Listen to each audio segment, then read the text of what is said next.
Folks, Black Star Network is here. Hold no punches. I'm real revolutionary right now. Support this man, Black Media. He makes sure that our stories are told. Thank you for being the voice of Black America, Roland. Stay black. I love y'all. All momentum we have now, we have to keep this going. The video looks phenomenal. See, this difference between Black Star Network and Black-owned media and something like CNN. You can't be Black-owned media and be scared. It's time to be smart. Bring your eyeballs home. You dig?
Today is Wednesday, August 9th, 2023. Coming up on Roland Martin Unfiltered, streaming live on the Black Star Network. The dictator in Florida, Ron DeSantis, has now suspended a second state attorney because he doesn't like the voters decided who they want to represent them.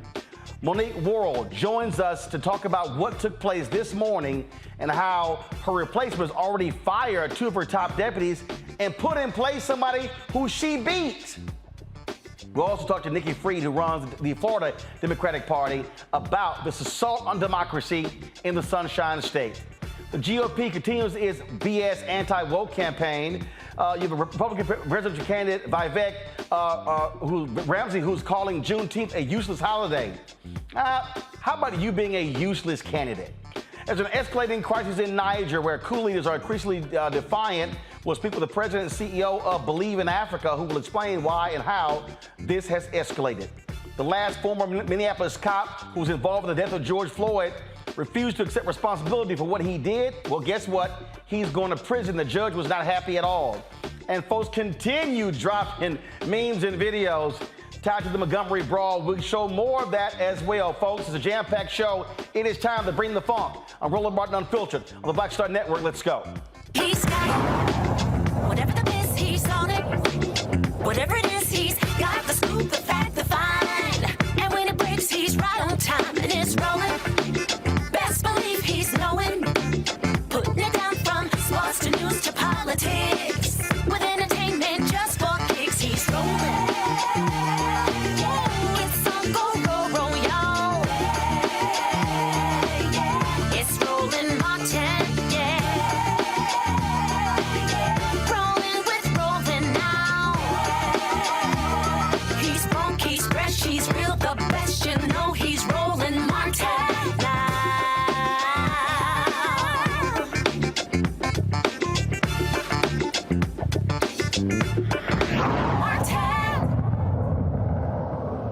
Central Floridians woke up this morning with the news of the person who they elected by almost 67% of the vote in 2020 is no longer the state attorney. Why? Because the dictator in Florida, Ron DeSantis, has suspended Monique Worrell from her position. Why? Well, he claims that she wasn't doing her job. She wasn't prosecuting crimes. Listen to this BS he said today. The state of Florida is a law and order state, and that means we support the men and women who wear the uniform, who protect and serve. It means we have strong policies to hold criminals accountable for their misconduct. Prosecutors have a duty to faithfully enforce the law. One's political agenda cannot trump this solemn duty. Refusing to faithfully enforce the laws of Florida puts our communities in danger and victimizes innocent Floridians. Accordingly, I am today announcing the suspension of State Attorney Monique Worrell from the 9th Judicial Circuit effective immediately. I'm appointing Judge Andrew Bain to take over as State Attorney for the 9th Judicial Circuit. Judge Bain is currently a judge in Orlando. He is a native Floridian. He attended University of Miami, where he played football, and he received his law degree from Florida A&M Law School. And I trust that he will be a prosecutor that faithfully enforces the law and will keep the communities of Central Florida safe. Monique Worrell's administration of criminal justice in the 9th Circuit has been clearly and fundamentally derelict so as to constitute both neglect of duty and incompetence. The policies or practices listed in our executive order suspending her that constitutes the grounds of suspension are as follows. One, a pattern or practice to avoid minimum mandatory sentences for gun crimes. Pattern or practice to avoid minimum mandatory sentences for drug trafficking offenses. Pattern or practice allowing juvenile offenders to avoid serious charges and incarceration altogether. Pattern or practice to avoid valid and applicable sentencing enhancements. Pattern or practice limiting charges for child pornography. Pattern or practice for seeking withholding of adjudication in situations not permitted under Florida law. If you want to see someone who is arrogant and shameless, it is Ron DeSantis. He says politics not involved. Every action he has taken is directly tied to politics. Remember, he suspended Andrew Warren last year. Warren lost his case to be reinstated in June. Again, now he's claiming that, Worrell is not doing her job, even though what she was doing is what she ran on, and the voters clearly said they wanted to see that. Monique Worrell joins us right now from Orlando. Glad to have you here on Roland Martin Unfiltered. You said in your news conference today, y'all have been waiting for this to happen. Yeah, good evening, Roland. Thanks for having me. It's good to be back with you. And this is the day that we've been waiting for. It's the day that we've been talking about for months now. And so he lays out, all blah, blah, blah, blah. Oh, you're not doing this, you're not doing that. And he actually says incompetence. But the things that you were doing as the state attorney, you ran on. So it seems as if Central Floridians were fine with that because you got almost 67% of the vote. You dusted your opponent. Yeah, the thing that I was doing is exactly the thing that I ran and was elected to do. And, it's dereliction of duties because it doesn't align with the governor's politics. So I think it's very hypocritical for him to get up there and say that politics has no place in law and order, because this is all about politics. This is all about his opportunity to restore a failed presidential campaign. So this judge comes in.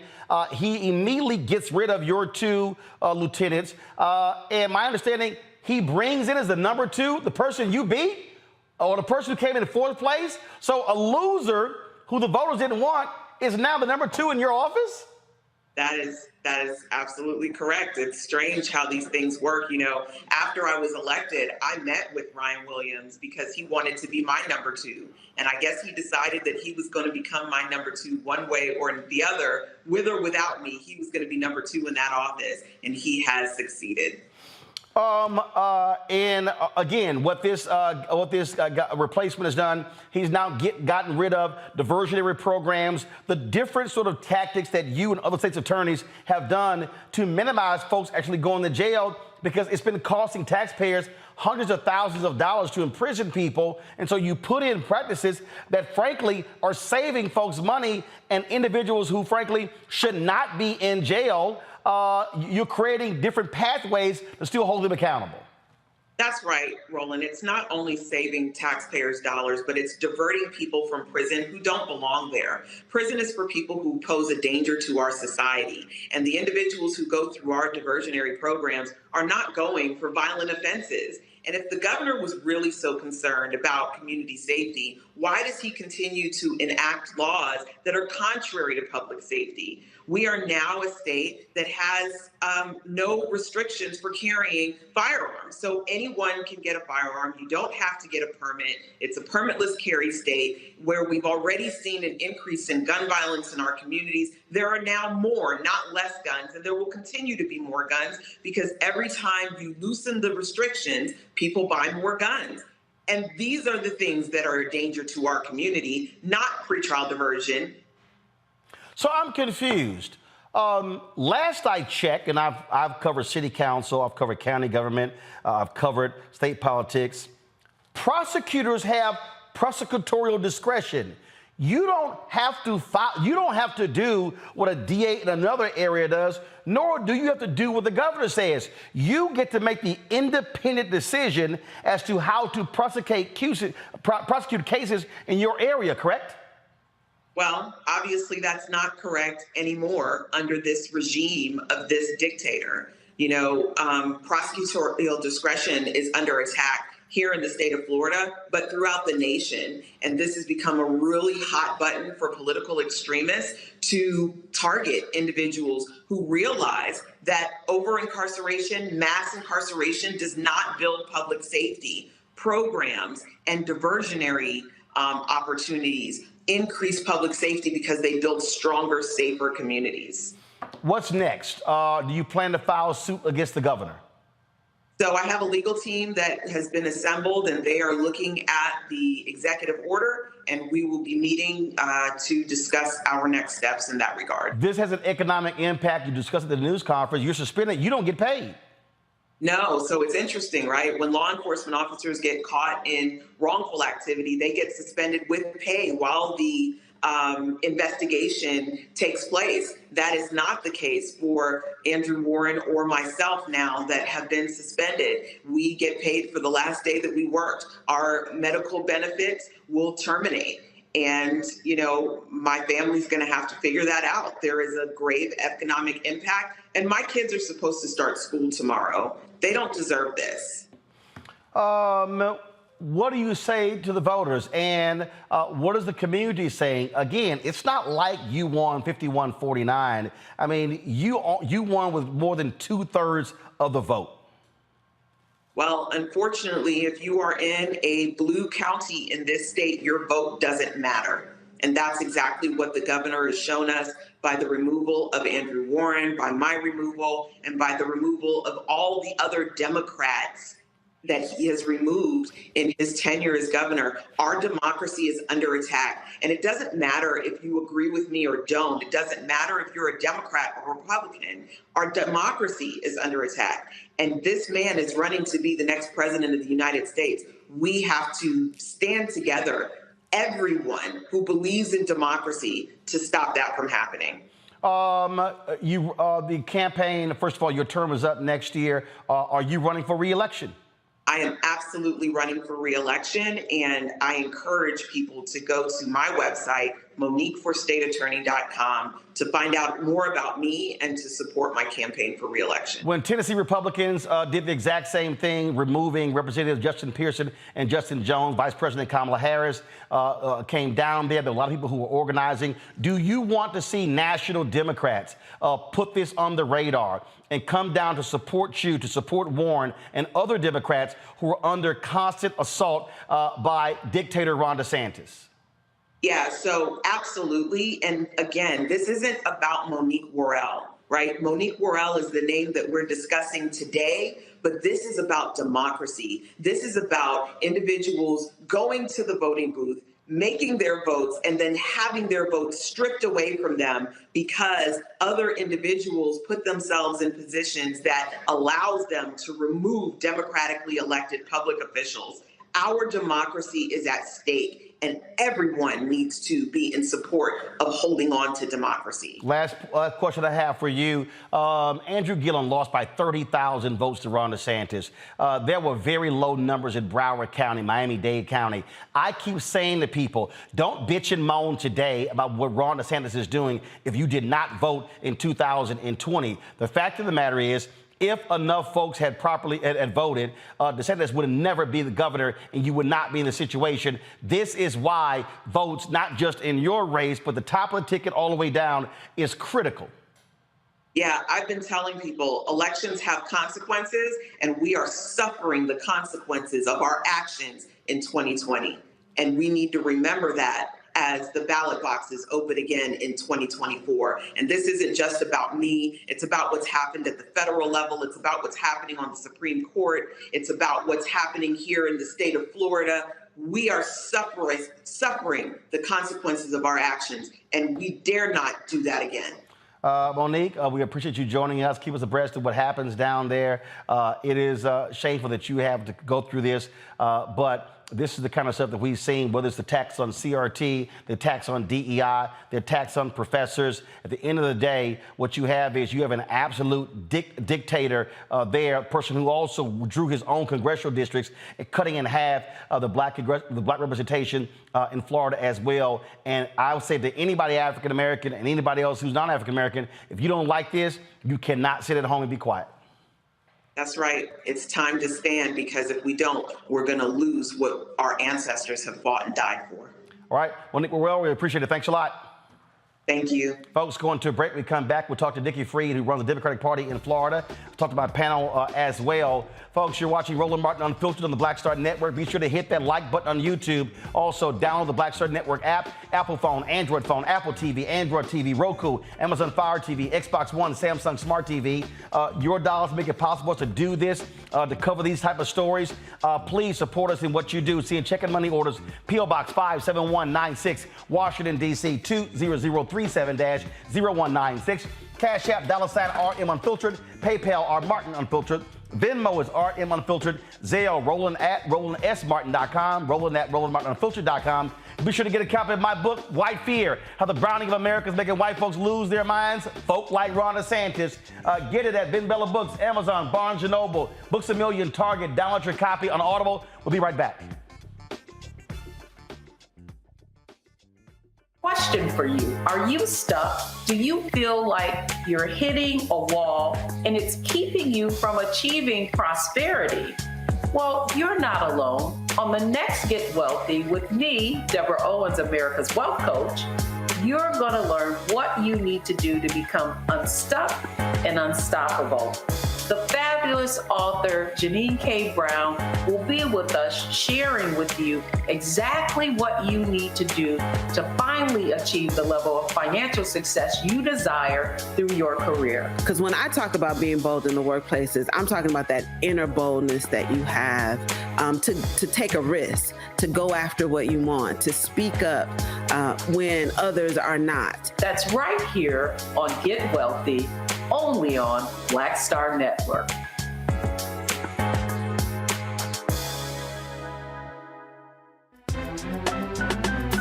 I'm Faraji Muhammad, live from LA.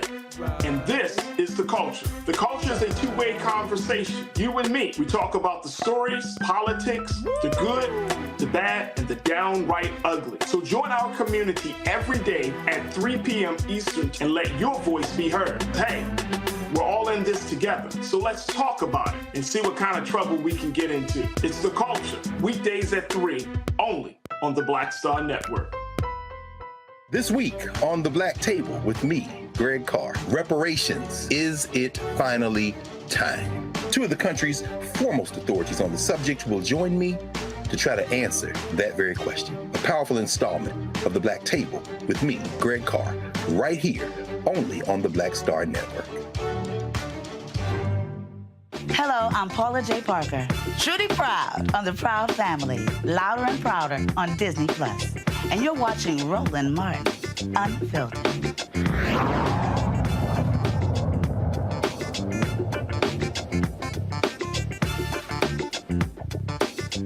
We continue our coverage on the assault on democracy in the state of Florida by dictator Ron DeSantis.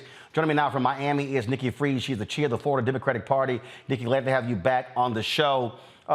Again, when you look at, playing that video and listening to this man stand there, just flat out lie, and to say, oh, the rule of law in Florida and keeping Central Floridians safe, they're the very people who voted.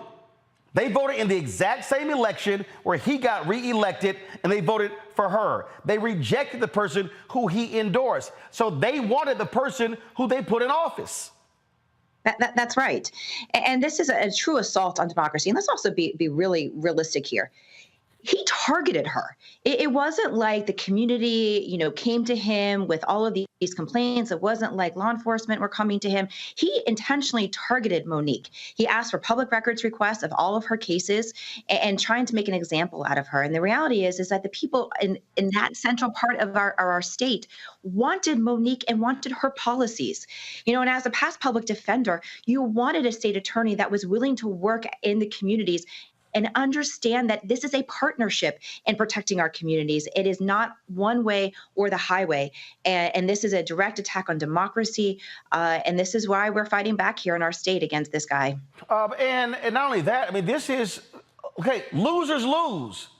That's the real deal. Losers lose. You don't get to lose and then go, okay, you know what? Screw it. I'm going to throw out the winner and then bring in the person of my own liking, including the person who she crushed. Yep. Absolutely. And let's also, Ron DeSantis is never going to be president of the United States. And so you have seen for the entire summer, his numbers plummeting, not only in the country, but you're also seeing it here in the state of Florida. He is underwater in Florida. If he was to run for reelect today, he would lose in the state of Florida.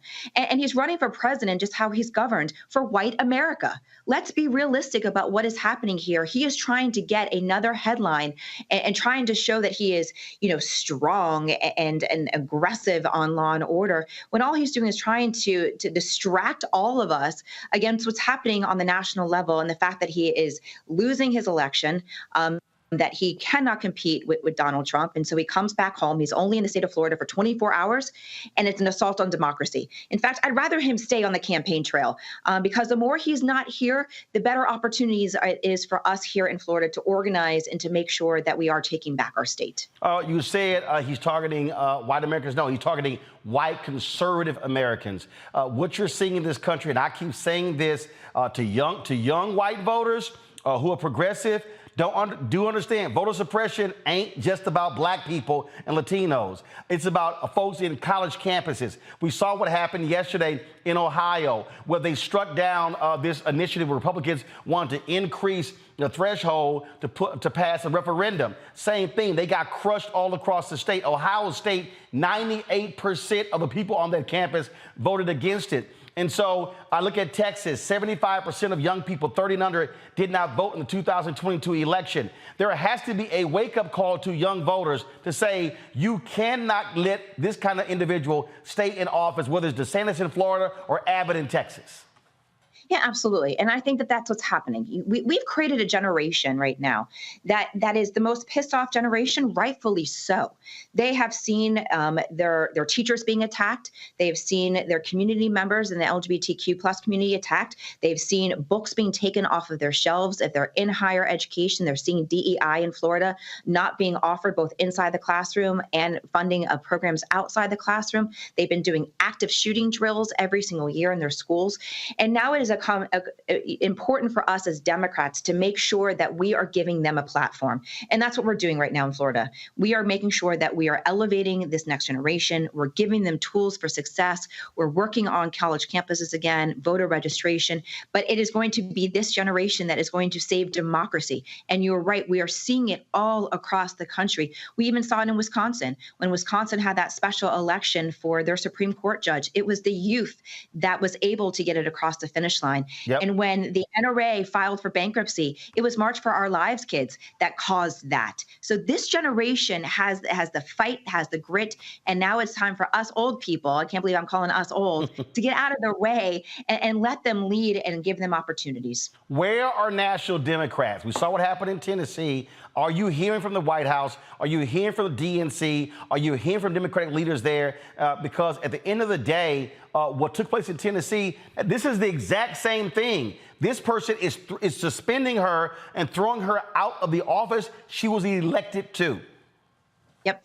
You know, the vice president was, I mean, let's also go back to what is happening in Florida. The assault on the Black community, and you and I have talked about this. This started, you know, that when he passed the anti-protest laws, you know, when BLM was, you know, happening on our streets all across our country. He then went after, as you just mentioned, the congressional district maps and getting out Black representation. He's gone after those returning citizens that we all fought so hard for that amendment to pass. And then, of course, the attacks on AP, African American history, now the all-on assault of African American history in general. And so we have seen the White House come to our defense. The vice president was here in the state of Florida now twice in the last 2 weeks after the changing of the Black curriculum, came to Jacksonville, which we were able to flip that seat, that mayor's seat this past year, and then just now in Orlando last week, delivering that same message that the benefit of slavery is undebatable. It doesn't exist. And the fact that she is continuing to show up, we are getting support from the White House. But of course, for anybody who is listening to this inside the ears of the Oval Office, we always can use more backup. We are fighting hard here in Florida Democrats. We are standing up. We are united. You saw Democrats all across the state of Florida come to Monique's defense. Not even as Monique even said earlier, it's not Monique per se. It is the situation and is making sure that we're protecting democracy. And I also am going to make this very black and white statement. She's also the only Black female state attorney elected in the state of Florida. And this is something that is second in history, right? Just second in history, behind Amos Ayala. That's correct. Who Rick Scott suspended as well. If you remember that she was suspended because she refused to ask for the death penalty. Again, something that she campaigned on and was elected overwhelmingly in this community. And so this community has the right to get elected people that represent their community. That is the whole point of local government. And the fact that Ron DeSantis and this Republican Party of Florida doesn't understand the concept of you know, people wanting their local government to function and be a true representation of their communities. We are moving backwards in Florida, and I know that we are going to continue to fight back. Last question for you. Are you seeing on the ground, are you seeing an increase in mobilization, organization among African Americans, among Black men and Black women, among Latinos? Democrats have had a hell of a problem in Florida reaching the Latino community, which is stratified, different from a lot of other places. You know, is this happening? Look, insurance rates are skyrocketing in this state. You've got Miami population decreasing. I mean, are people saying, you know what, we're pissed off with what's going on with our state? Yes, people are pissed off. I mean, we started our Take Back Florida tour last week in Volusia County, which is a very red area in our state. Over 150 people showed up to our Take Back Florida tour. We then went to Orlando, Seminole County. Today, we're back in Miami-Dade, and we're hitting the ground. And people are coming to these events energized, excited about opportunities to volunteer, to make sure they're going back onto the doors. We are even in Miami Gardens today, which is one of the largest Black percentage of the demographics there. And people are showing up and they're realizing that as these culture wars continue in the state of Florida, you're right. Property insurance is the highest in the nation if you can find it. It has increased 208% since Donald Trump, same person, Ron DeSantis was elected governor. You also then have right now 9% inflation. That is more than double the national average. That is on Ron DeSantis. You can't find affordable homes. Now Ron's affordable housing director is suspended under an investigation. You can't find teachers. We have the largest teacher shortage in the country. The state of Florida is on fire. And so the more that Ron DeSantis continues these culture wars, they're having direct impact on the people that live here in the state. They are coming out. They are waking up to what is happening. And we are going to make sure that they've got a voice, not only at the ballot box, but throughout the rest of the year in helping to reform this Democratic Party of Florida. Nikki Fried, Chair of Florida State Democratic Party. We really appreciate you joining us. Thanks a bunch. Thanks for having me. Folks, going to the break. We come back. We'll chat with my panel about what's happening in Florida and its impact across the country. You're watching Roland Martin Unfiltered right here on the Black Star Network.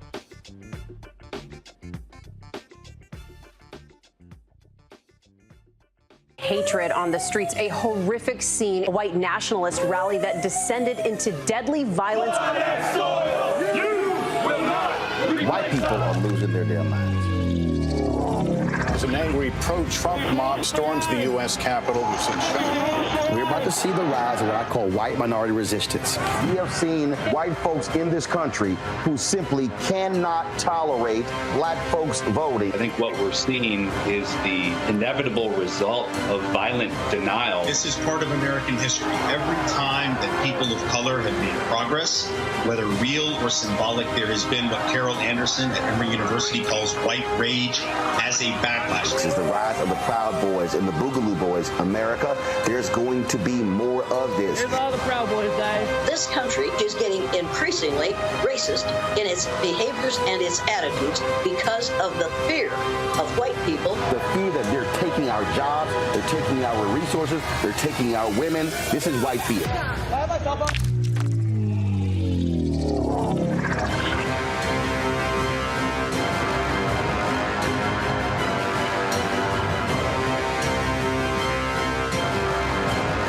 Next on The Frequency with me, Dee Barnes. The poetess, Felicia Morris, is in the house. She's an MC, a recording artist, a hip-hop historian, broadcast journalist, and an entrepreneur. The advantages was I got to do an album and hear my music on the radio and travel around the country with a major label. I was label mates with Tupac and Marky Mark and the Funky Bunch. Welcome, The Poetess, right here on The Frequency in the Black Star Network.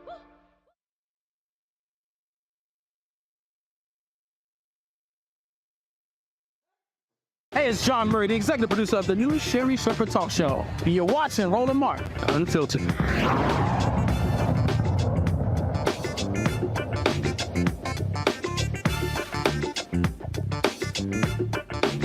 Let's get right to it. Our panel, Ralph Portillo, host, People, Passion, Politics, News and Talk 1380 WAOK in Atlanta.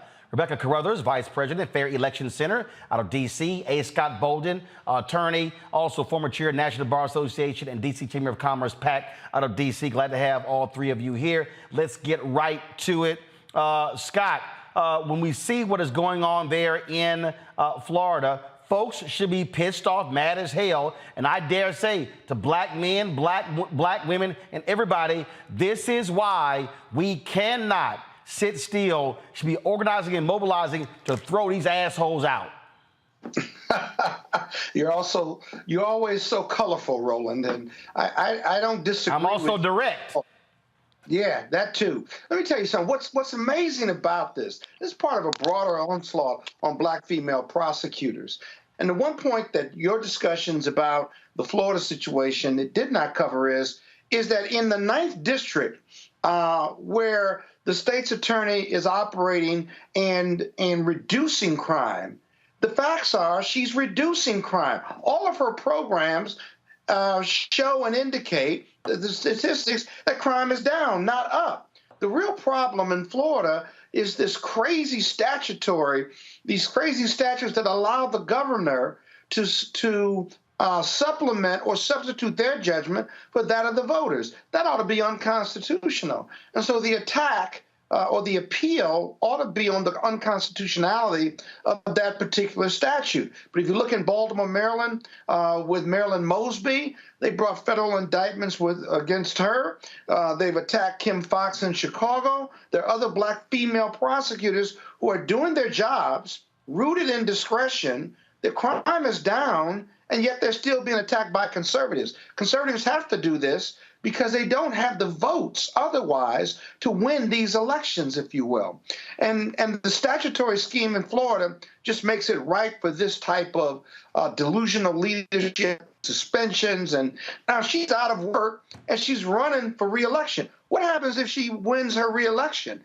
Does the suspension carry over? Or does that terminate the suspension? Who knows? Actually, no. What should be happening next November, Rebecca, and that is no Republican should be governor. That's what should happen. She should be reelected. No Republican should be elected governor in that state. And people in that state who are Democrats, who are progressive, who are black, need to understand. I don't want to hear the bitching and moaning about education and what's being taught after the fact if you did not vote. You know what's unfortunate? The governor's race isn't until 2026. But what can happen in 2024 is looking at the state house races. Because just like what Florida is doing now, and just like what Scott just said, it looks highly unconstitutional. The same thing right now is happening in Georgia. The Georgia legislature just passed a law that allows for the governor to use discretion on investigating prosecutors in the state of Georgia. This is happening right now. I have friends who are prosecutors in Georgia, and right now they're being told that the cases that they try and the cases that they don't try, the folks that they bring charges against, all of that is now subject to review by the governor. But what's different in Georgia is that the state bar and their prosecutors are working together, have formed a working group to figure out how they could push back on this. So what I really want to hear in Florida is, what is the Florida State Bar doing about this? I want to see the big marquee law firms out in front and letting Governor DeSantis know that this is not acceptable. You can do wherever you want in the executive, but you're not about to F around with our courts. But here's what he's done, though, Robert. He controls the state Supreme Court. They gerrymandered that. You had 2 Republicans, 2 Democrats who resigned. They ramrodded their people through. They control Florida lock, stock, and barrel. Supreme Court, legislative, and governor mansion. Something has to give, but it only changes if people use their power. Oh, you're absolutely correct, but I also think there's a responsibility on the part of the Democratic Party of Florida on candidate recruitment. Why would you run the husk of Charlie Crist for Georgia or for governor? Well, first of all, Robert, here's the deal. That's why the person who was the chair got bounced. That's why Nikki Fried is now there. The Florida Democratic Party statewide has been in shambles in the past 8 to 10 years. That's why she now is running, because people got sick and tired of those crazy yahoos running the party. And that's exactly the point that I think we have to make. If you look at Georgia and Florida, often our politics run very similarly. But since 2018, they've been going in very divergent directions. Why? Because Georgia, our candidate recruitment. We recruited people like Raphael Warnock to run for Senate, people like John Ossoff to run for Senate, Stacey Abrams to make 2 runs for the governor's mansion. And because of that strong showing and the grassroots efforts that have been put in place in order to enfranchise more voters, we've had a Republican Party that has become more balkanized in many ways, but also that's had to start acquiescing to some of the interests of minority communities. I think that if you have a robust voter turnout effort, if you register people to vote, if you get candidates to really motivate people to turn out, if you have policies to get young people and African Americans and Latinos united against this culture where the Ron DeSantis is running, you can absolutely take over that state piece by piece. And the point of the election being in 2026, that means that there's plenty of time to ramp up. After Ron DeSantis loses by 50 or 60 points in this Republican primary, he's going to be in a position of injuring the entire Republican Party of Florida. There's no reason that Democrats should not be able to pick up House seats, state Senate seats, as well as start beating back the Republican Party. It took him years to get to this point. It's going to take years to get out of this hole, but it is doable. But it's going to take a concentrated effort that we have not seen in Florida in many years. Look, Scott, the state has been in an absolute mess over the last decade. Again, Nikki Fried was the last Democrat elected statewide. She lost when she ran for governor in the primary against Charlie Crist, who had no shot whatsoever. I don't know what the hell they were thinking. But the bottom line is this here. When you're rebuilding a party, it ain't going to happen overnight, but it also is going to need resources. And what also has to happen is that national Democrats are going to have to go, well, you know what? Hey, Florida's off the map. They're not going to put any money into it. They've done that in Texas. They did it in Georgia, but the folks in Georgia had to create a statewide mechanism to actually change what happened. That's how Warnock and Ossoff eventually became United States senators, because that was a grassroots effort that was about targeting, micro-targeting folks in that state. Has to happen in Florida. And so this might not happen or might not change over the next 1 to 2 election cycles, but it has to start. But you have to be intentional about it. As a former state party chair in 2003, 2004, rebuilding, reorganizing, and raising money at a level that you've never seen before, it takes intentionality from the state party chair to who serves in the state party to building a strong relationship with Democratic governor associations all the way up to the White House.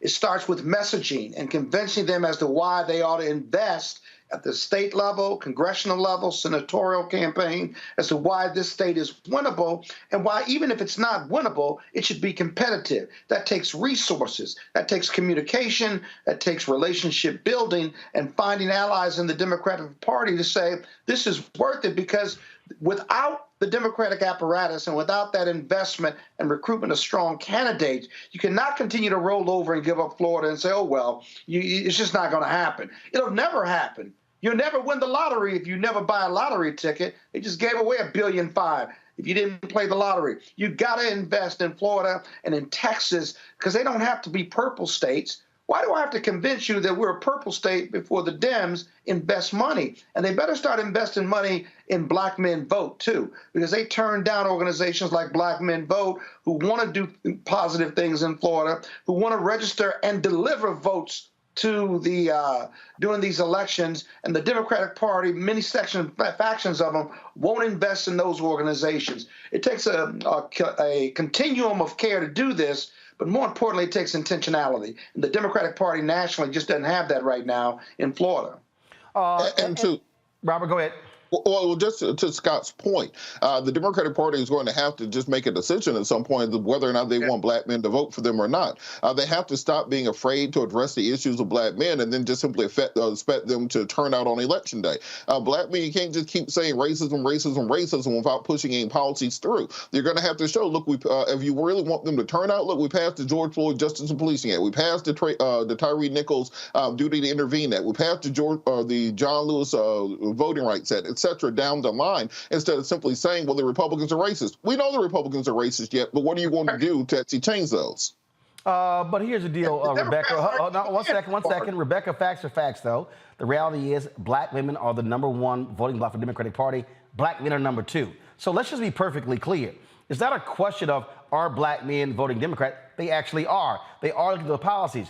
The issue that you see is you see the numbers going down, or you see people sitting out elections. That's what happened in Florida. Massive numbers of African Americans simply just did not vote in the last 2 election cycles. And so the point is, you have to create an apparatus that is reaching those people to get them to understand that it's late to complain about actions someone did when the election is over and you set out the very election because there was somebody who actually was running against that person.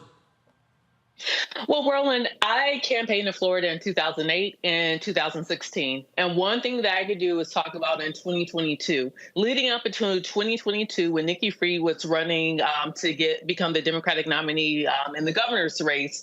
One thing that she was criticized for from Black communities is that she did not engage often and early and enough with the level of engagement. There were many Black women who approached Nikki's campaign and let her know there's more you need to do to engage our communities if you expect us to turn out and if you expect us to turn out for you. As you can see, she did not win the nomination. Not saying that Charlie Crist was a better candidate, because he was not, but I think it's very important here, like everyone's saying, Scott saying, Robert saying, you're saying as well. In Florida, you have to engage Black communities, period. Whether they are Caribbean Black, whether they are African Black, or whether they are American Black. You have to engage with them often. You have to listen to them, and you have to speak to the actual policies that Black folks are talking about in Florida. You cannot treat us in Florida as a monolith, just like you cannot treat Spanish speakers in Florida as a monolith.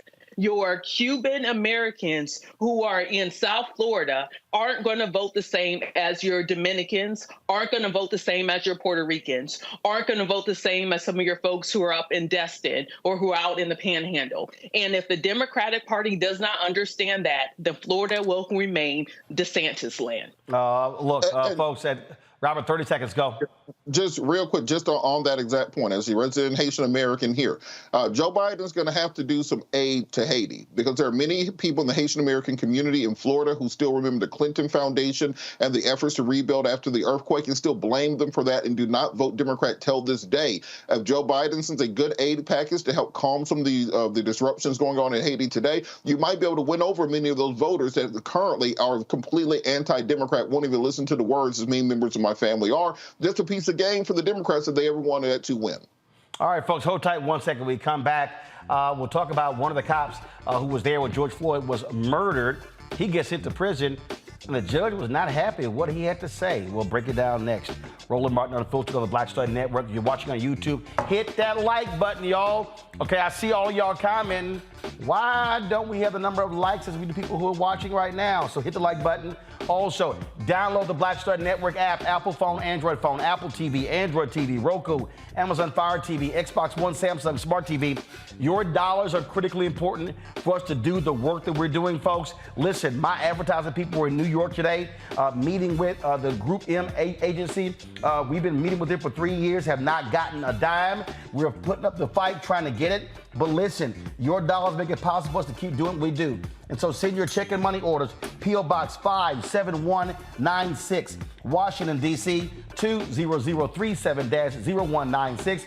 Cash App, $RM Unfiltered. PayPal, R Martin Unfiltered. Venmo is RM Unfiltered. Zelle, Roland at RolandSMartin.com, Roland at RolandMartinUnfiltered.com. And be sure to get a copy of my book, White Fear, How the Browning of America It's making white folks lose their minds.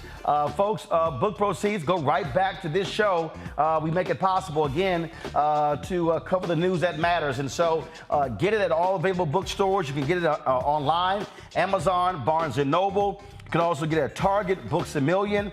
And so, again, we're out making this thing possible, doing the best that we can. And so nobody's doing what we're doing. I'm telling you right now, you don't see this type of focus in any of these different other sites. They're not out here working as we are, giving you the kind of coverage, 5 hours of live news a day. Speaking of white fear, folks, I'm going to be in Birmingham. I got to give a speech there on Saturday. Black Alabamians for Education, but I'm going to also be there Friday. And so I want y'all to join me in Birmingham. Do me a favor. Come to the Harambe Room. My frat brothers, they own that. 1815 4th Avenue North. We're going to be there Friday, this Friday, 6 to 8 p.m. Send an RSVP. Look, I'm bringing 500 books to Birmingham in my speech on Saturday. It's going to be running out. So if you want to be sure to get your copy, an autographed copy, send an RSVP. It's free to open to the public. info@RolandSMartin.com. Spread the word. I'm in Birmingham. I'm back in Birmingham Friday for a book signing for White Fear at the Harambe Room, 1815 4th Avenue North, taking place from 6 to 8 p.m. All right, folks, I'll be right back. I'm Faraji Muhammad, live from LA. And this is The Culture. The Culture is a two-way conversation. You and me. We talk about the stories, politics, the good, the bad, and the downright ugly. So join our community every day at 3 p.m. Eastern and let your voice be heard. Hey, we're all in this together. So let's talk about it and see what kind of trouble we can get into. It's The Culture, weekdays at 3, only on the Black Star Network. Up next on The Frequency with me, Dee Barnes. The poetess, Alicia Morris, is in the house. She's an MC, a recording artist, a hip-hop historian, broadcast journalist, and an entrepreneur. The advantages was I got to do an album and hear my music on the radio and travel around the country with a major label. I was label mates with Tupac and Marky Mark and the Funky Bunch. Welcome, The Poetess, right here on The Frequency and the Black Star Network. On the next A Balanced Life with Dr. Jackie, we're talking all things mental health and how helping others can help you. We all have moments where we have struggles, and on this week's show, our guests demonstrate how helping others can also help you.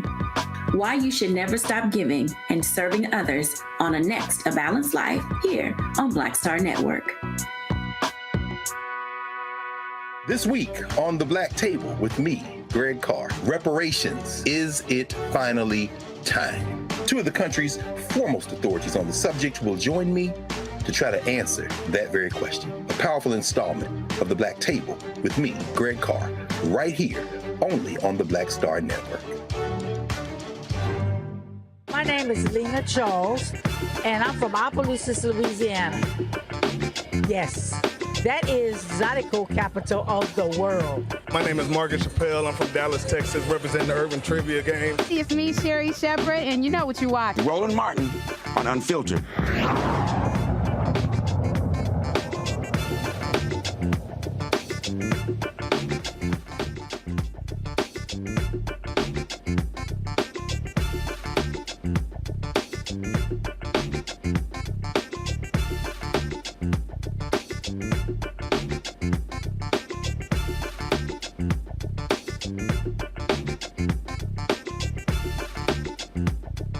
All right, folks, we're going to be breaking down Montgomery.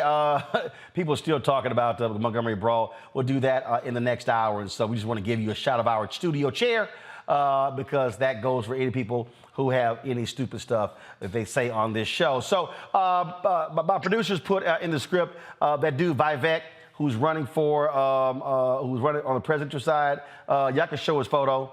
So he made some comments about Juneteenth and took some people off. Guess what? He means nothing to me. I don't give a shit. I'm not wasting any breath on him. He's not going to win. He's not going to even place. And so all he does wants attention. And so I'm ignoring him. Next. All right. The last former Minneapolis police officer convicted in state court for his role in the killing of George Floyd gets 57 months in prison. Before Judge Peter Cahill handed Tal Thao his sentence, the convicted former officer stood in court denying he did anything wrong. Thank you, God, for this opportunity. But there isn't anything that's hidden from him. 1 year ago, I said, I promised that I would come witness here for Jesus today. And that's what I'll do. Obviously, on that day, I didn't intend on doing any malice or anything like that, or try to hurt anyone. That was never my intent. I did the best I thought I could. Obviously, the outcome didn't come out the way I wanted it. So I'll leave it at that. I'll move on here. I'll start with, if you have your Bibles, go ahead and pull it out. I'll go with the Gospel Luke, chapter 21. Jesus said that you give us the opportunity to share the gospel and our testimonies to government authorities. And I should say that I hope that everyone that's baptized in the Trinity will appreciate that. I know God isn't relegated to just Sundays or boxed in. On June 11th, 2020, through the providence of God, while at Hennepin County Jail, I was troubled. I was troubled how the false narrative started, the slander, how as a police officer, you try to go in initially as a fact-finding type investigation, and I merely saw a narrative type investigation, and that deeply disturbed me. I'm sorry, was he preaching a sermon? Well, Judge Cahill, let's just say, didn't take too kindly to Thao's preaching. Mr. Thao, to be perfectly honest, after 3 years of reflection, I was hoping for a little more remorse, regret, acknowledgement of some responsibility, and less preaching. And I'm not going to rehash all the facts from my order, which I found that the things you did and the things you didn't do make you guilty of this crime. I'm not going to rehash all that. Suffice it to say that I think your culpability is less than Mr. Chauvin, but well above Mr. King and Mr. Lane as an experienced senior officer who was in the best position to save George Floyd.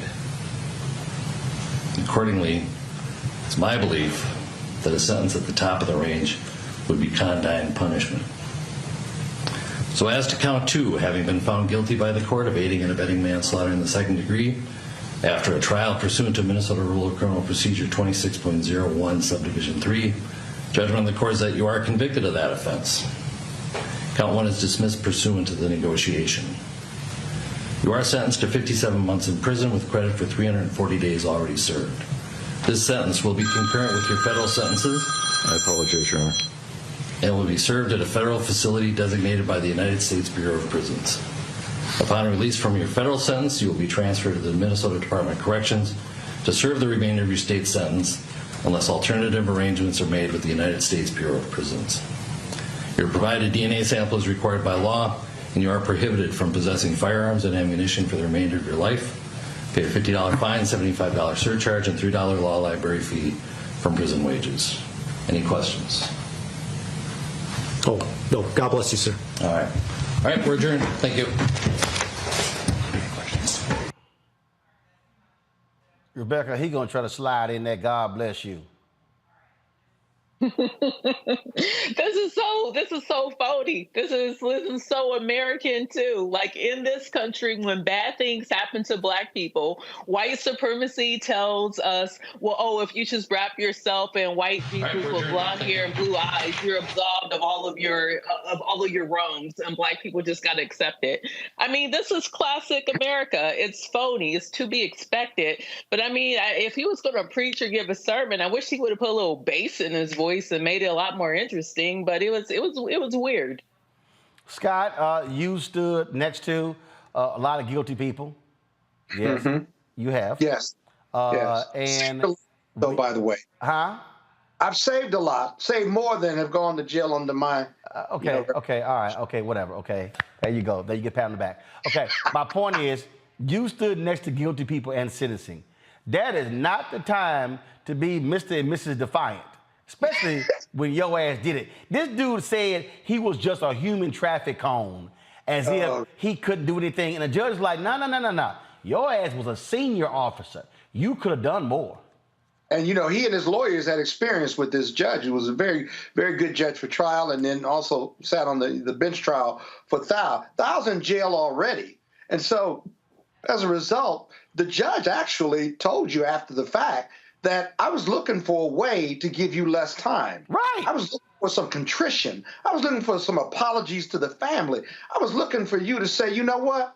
It wasn't just a bad day. I drove the negative narrative, and I'm the senior officer. I should have stepped in. I didn't, and I apologize to the court, to the police and law enforcement of this country, and to the George Floyd family, and I'm ready to stand and serve the sentence upon which this court is going to bestow upon me, right?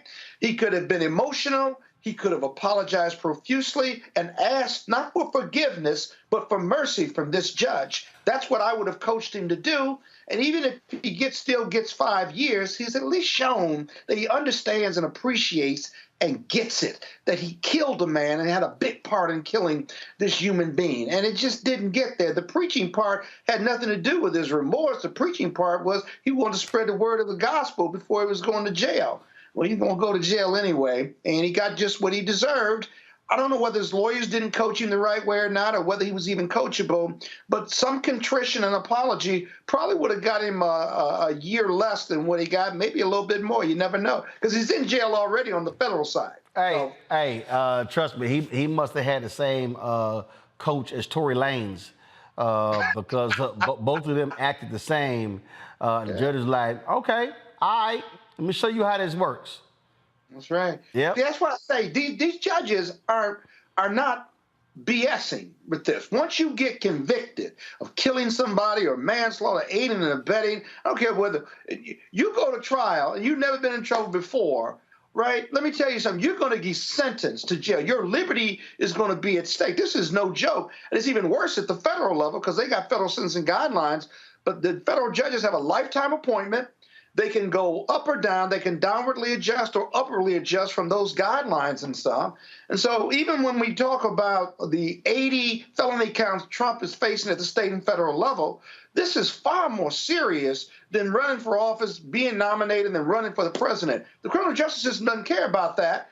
And while Thao is going to jail for a much longer time than he could have gotten, the real issue, even in the presidential circumstance, is he going to be tried and is he going to get convicted? Because if he's tried and convicted, state or federal level, he's going to jail. He's going to be sentenced to jail. I don't know what happens after that, but those judges are going to sentence him because it's their judicial oath and duty to do so. Look, if you didn't do it, I say remain defiant. If you did not do it. In this case, we got his ass on tape. Oh, and yeah. we all saw it, and he did it. And he wouldn't let EMS, emergency services, who was there from the fire department, said, I've got to give this man aid. Let me do it. I'm trained in this. You're killing him, basically. You heard that on the video. And Thao was the one who would not let EMS come in while the process of killing was going on, would not let them intervene. A fellow government worker and employee. He deserves to be in jail for that alone. That's aiding and abetting. And there you go. All right, folks, hold tight. 1 second, we come back. We'll talk about what's happening in Niger. A military coup is causing significant problems in that country. Many other African nations are coming to their aid. Also, it's the gift that keeps on giving. The Montgomery Brawl, folks keep talking about it. You see, we paying homage to them in our studio, right there with the chair. And so we'll show you some of the other memes, photos, and videos that folks have been putting together to commemorate August 5th, 2023, and that is Lift Every Voice and Swing Day. All right, you're watching Roland Martin Unfiltered right here on the Black Star Network.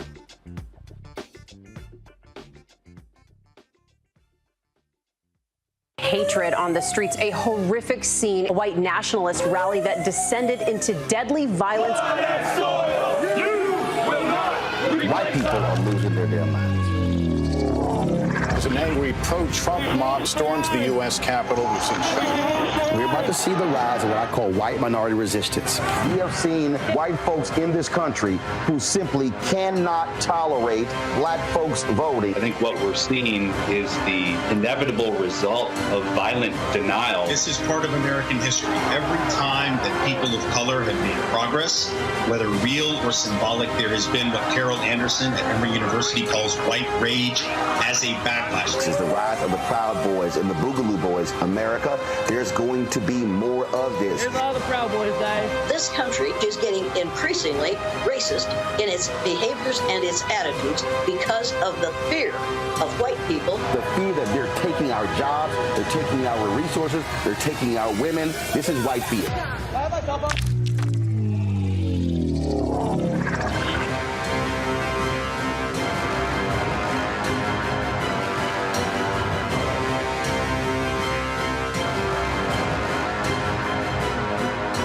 This week on The Black Table with me, Greg Carr, reparations. Is it finally time? Two of the country's foremost authorities on the subject will join me to try to answer that very question. A powerful installment of The Black Table with me, Greg Carr, right here, only on the Black Star Network. Hello, I'm Jamia Pugh. I am from Coatesville, Pennsylvania, just an hour right outside of Philadelphia. My name is Jasmine Pugh. I'm also from Coatesville, Pennsylvania. You are watching Roland Martin Unfiltered. Stay right here.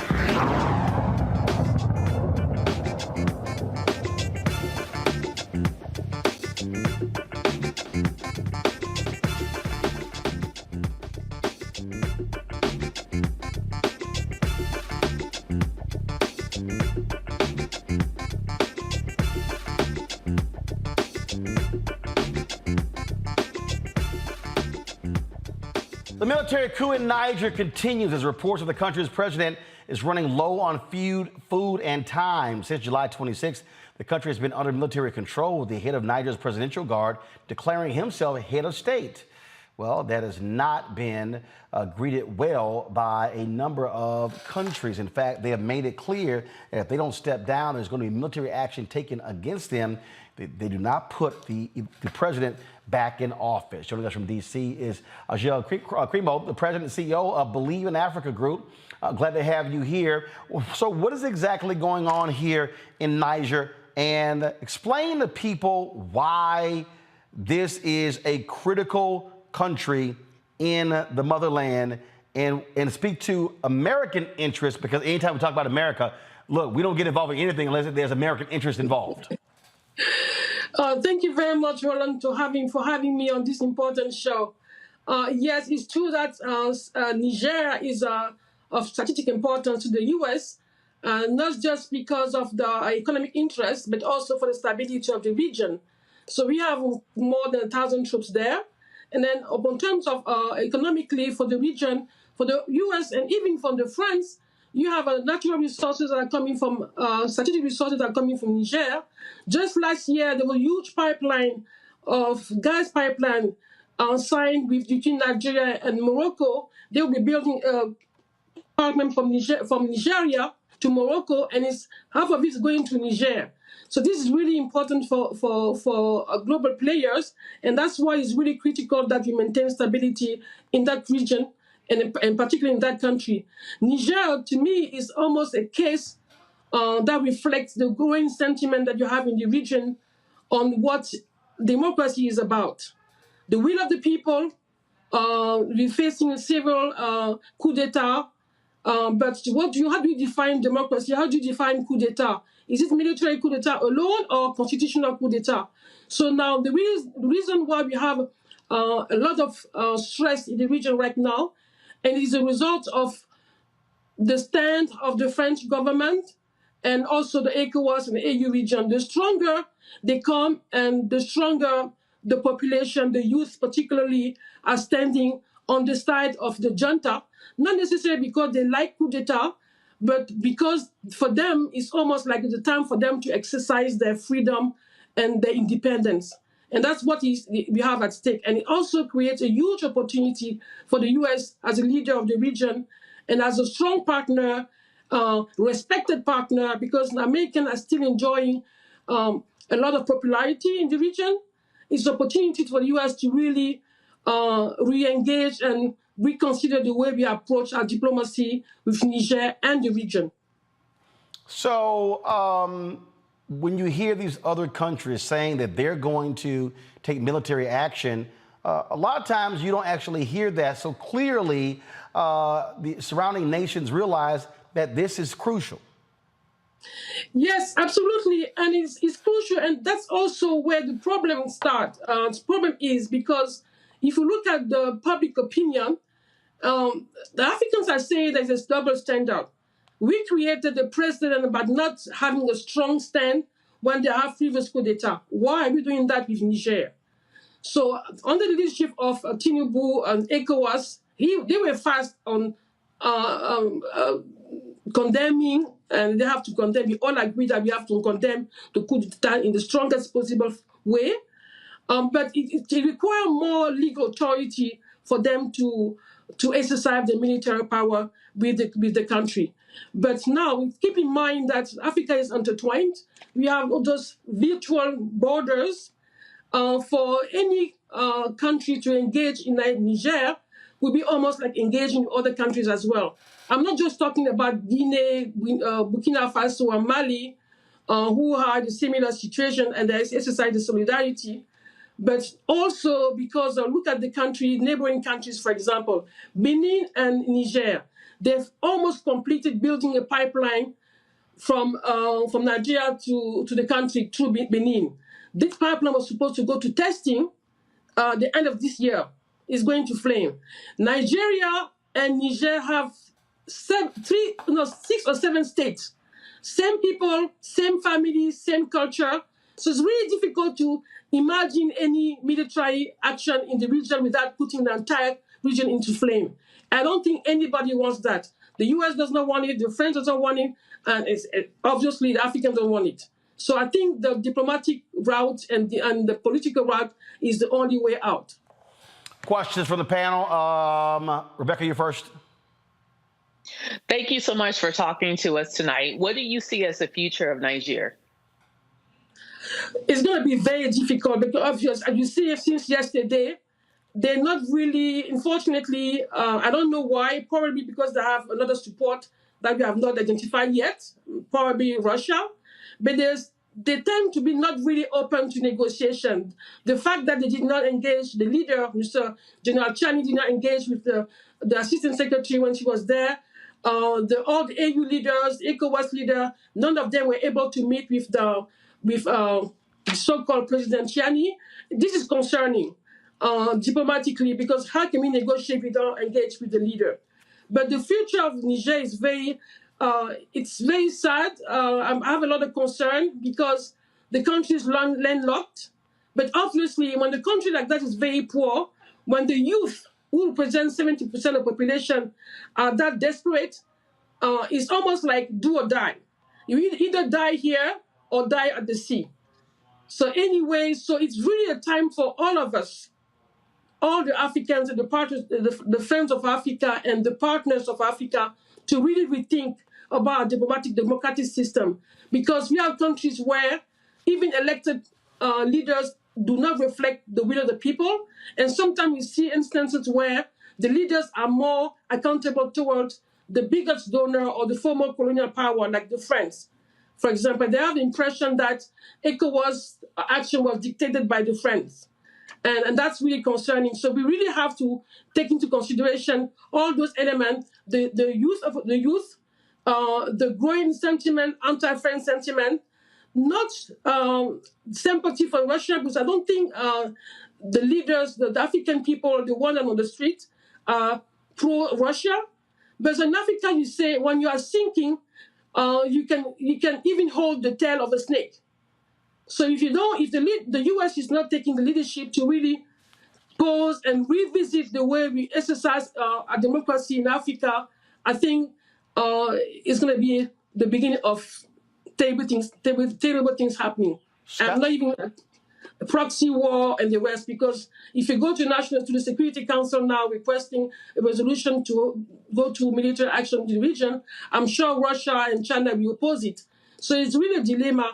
But it's come down to how do we define democracy? How do Africans have to define their own political system to make sure the leaders are representing the will of the people? Scott?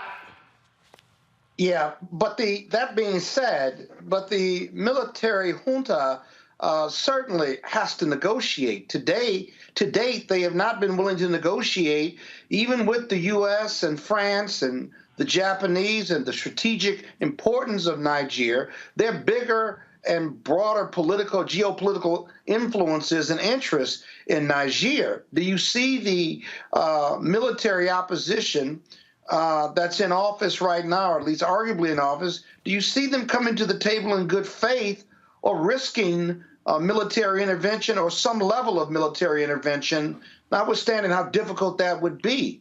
They've got to negotiate, don't they? Absolutely. That's why I'm saying that it's unfortunate that they were not able to. They refused to engage with all the leaders who came to them. So I don't know why. Hopefully, we will know very soon. The only thing, the invitation, yeah. What's going to change that? What's going to change that? Maybe now that they have elected a prime minister, they did yesterday. Maybe General Chani will give a mandate to that prime minister to negotiate. That will be a sense of recognition for him. So the thing is, the promise of negotiation was for you to release President Bazoum. And I think that's why they don't want to engage, because they don't want to give back the power to Bazoum. They want to embark into a traditional way that what we saw in other countries where the junta would take the control of the country, they put a transitional president, and they organize election. They want to see that scenario. But what we are telling them now is reinstate the president and let's engage. So the premise of negotiation, in my view, may be why they are not engaging. They want to be recognized. All right, then. Well, look, we appreciate you joining us to break it all down, and hopefully this will come to a peaceful resolution. Thank you very much. We all hope so. All right. Thanks so much. All right, folks, I'll be back. We come back. Boy, people are still talking about Montgomery. We got more great videos to show for y'all. The Riverfront Rumble. And of course, I know Scott, Robert, and Rebecca can't wait to weigh in on that as well. Folks, if you're watching on YouTube, hit that like button. Also, download our app. Apple phone, Android phone, Apple TV, Android TV, Roku, Amazon Fire TV, Xbox One, Samsung Smart TV. You can also support us with your resources. Our goal is to get 20,000 of our fans contributing on average $20, $50 each. That's $4.19 a month, 13 cents a day. You get this show. You get 6 other shows. We're doing stuff ain't nobody else doing, taking the show on the road, broadcasting from around the country. Trust me, folks. The revolution ain't gonna be televised, but it's gonna be streamed. Send your check and money order to P.O. Box 57196, Washington, D.C. 20037-0196. Cash App, $RM Unfiltered. PayPal, R Martin Unfiltered. Venmo is RM Unfiltered. Zelle, Roland at RolandSMartin.com. Roland at RolandMartinUnfiltered.com.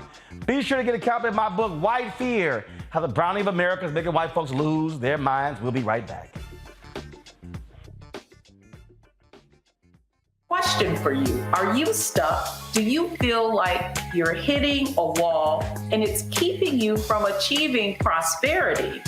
Well, you're not alone. On the next Get Wealthy with me, Deborah Owens, America's Wealth Coach, you're going to learn what you need to do to become unstuck and unstoppable. The fabulous author Janine K. Brown will be with us sharing with you exactly what you need to do to finally achieve the level of financial success you desire through your career. Because when I talk about being bold in the workplaces, I'm talking about that inner boldness that you have to take a risk, to go after what you want, to speak up when others are not. That's right here on Get Wealthy, only on Black Star Network.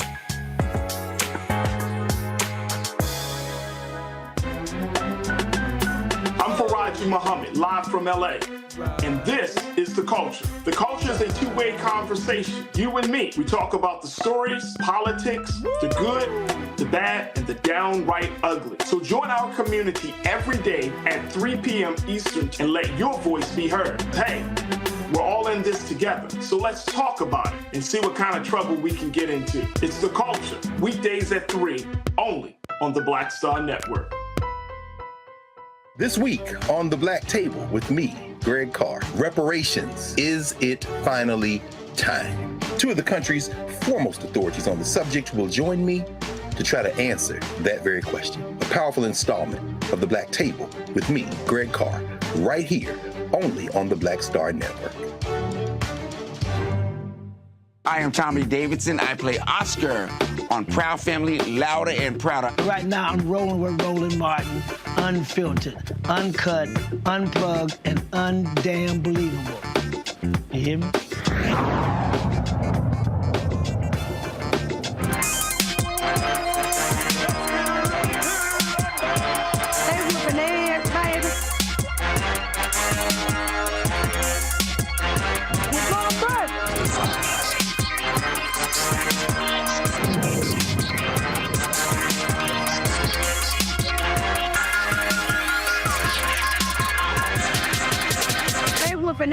Baby.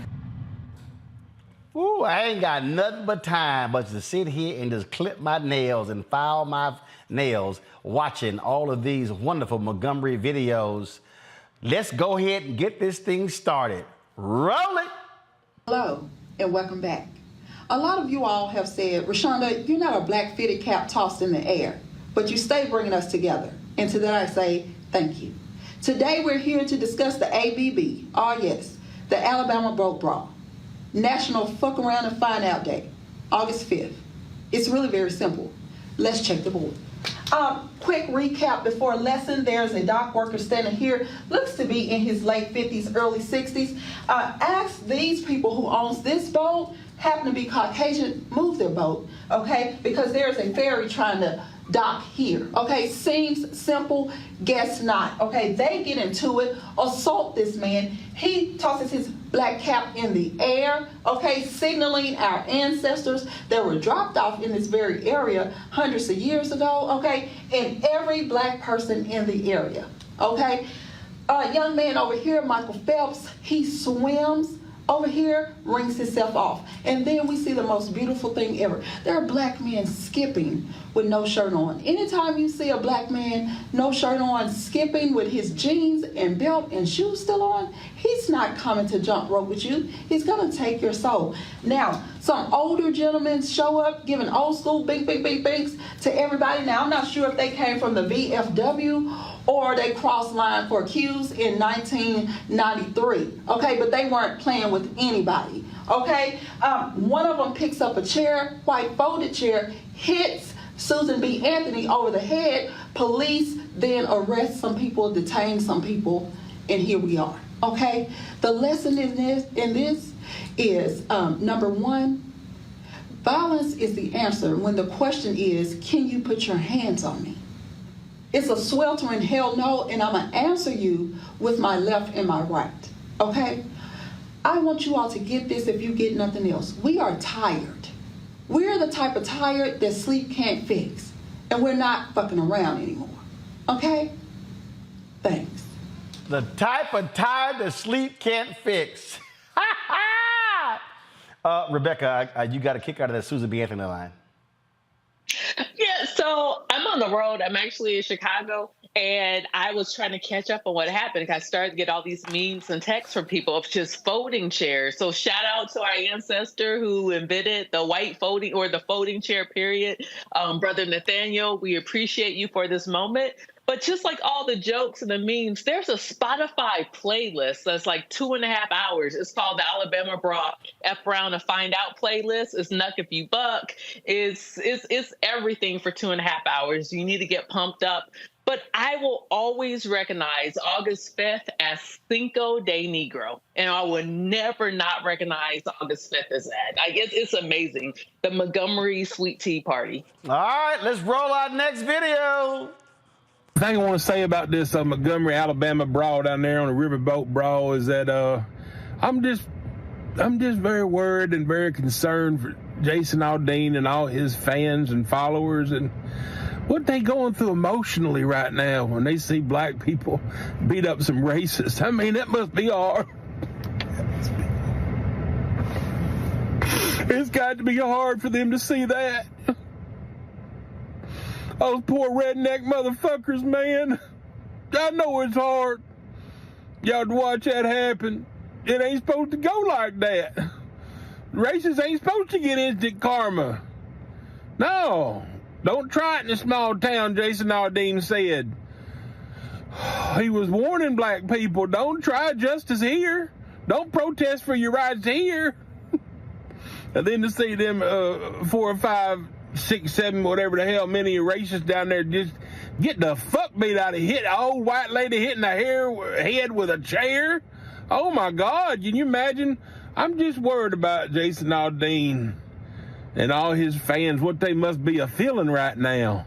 Can you imagine how Ron DeSantis must feel when he saw this shit? Why y'all think he had that Stop Woke Act? To stop woke is to stop black people from being unity. Stop white and black people from being unified for justice racially. He is trying to stop racial justice in its tracks, and then this fucking Montgomery brawl happens. What the fuck is Ron DeSantis gonna do now? His poll numbers is down. I mean, it must be hard for these fucking racists out here in America. God knows what Trump is doing. I'm worried about him, y'all. It must be a real hard time. And I just heard that Ron DeSantis now, he's going to ban the folding chairs in Florida. And they hit that poor white lady in the head with a chair. I mean, they hit a woman, y'all. That's right. They hit a woman who was trying to defend her racist husband. So she deserved it. She literally deserved it. I'm sorry. She deserved it. And it was hard to watch, all that violence. And the main reason it's hard to watch is because it's so fucking funny. You laugh at hard, it hurts. But no, seriously, honestly, I was really happy as a white guy to see racists being held accountable, to see an innocent black man attacked by 4 or 5 white guys, and then that fucking instant karma. It was a beautiful day, a historic day, And most importantly, not only just the accountability my man part. said instant karma. I am not a proponent of violence under any circumstances, except extraordinary circumstances, extraordinary times. But what I couldn't get past was, and I'm so glad the brothers came together to do justice, right? But the security guard who told him to move, but what I couldn't get over was there was clearly some conversation between him and the white racists. They threatened each other, and then the brother just looked like, okay, we're going to do this. Let's do this, right? He takes his hat off and tosses it in the air, right? And then squares up in a very defined way. What was the conversation between him and the white boys before they jumped on? The boat. 'Cause he got some punches. Scott, the boat to Harriet, they were waiting for 45 minutes. Right. Man, I'm telling you, it was crazy. That hat is going to sell for $1 million. You got to find that hat. No, right? that's the new black. That's the new black back signal. Shit go down, hat go flying in the air. Let's go. That's called a black 911. Help! That's what that is. All right. We should not be laughing about this. Scott, I know you guys. We should not be laughing about this. No, we should not, but we are. So I know you got to leave in 5 minutes. I'm gonna squeeze in one more video before you leave. Go. For a second. Had it been a couple of black guys on that boat and... All right, bud, let's talk about what you're really upset about. What you're really upset about is the fact that white people are the villain in this story. Shut the fuck up, Chris. Black people do not have to imagine if the roles were reversed when our ancestors enslaved their ancestors for damn near 400 years. We all saw what happened. A lone black security guard doing his job was ignored, disrespected, and attacked by a group of white people. Those are the facts. We are not gonna flip the script on this one. Bro, do you watch the fucking news? Are you aware of anything? What do you mean flip the script? All those white people jumped that man. Talk about that shit. Christopher, first of all, this is for you and every other white person who's like, let's just flip the script. Look me in my eyeballs when I say this. We are not going to change the narrative. What we saw was a single black man get jumped by a group of violent white thugs. You want to talk about embarrassing? Do you hear yourself? This is not the take. Not the take.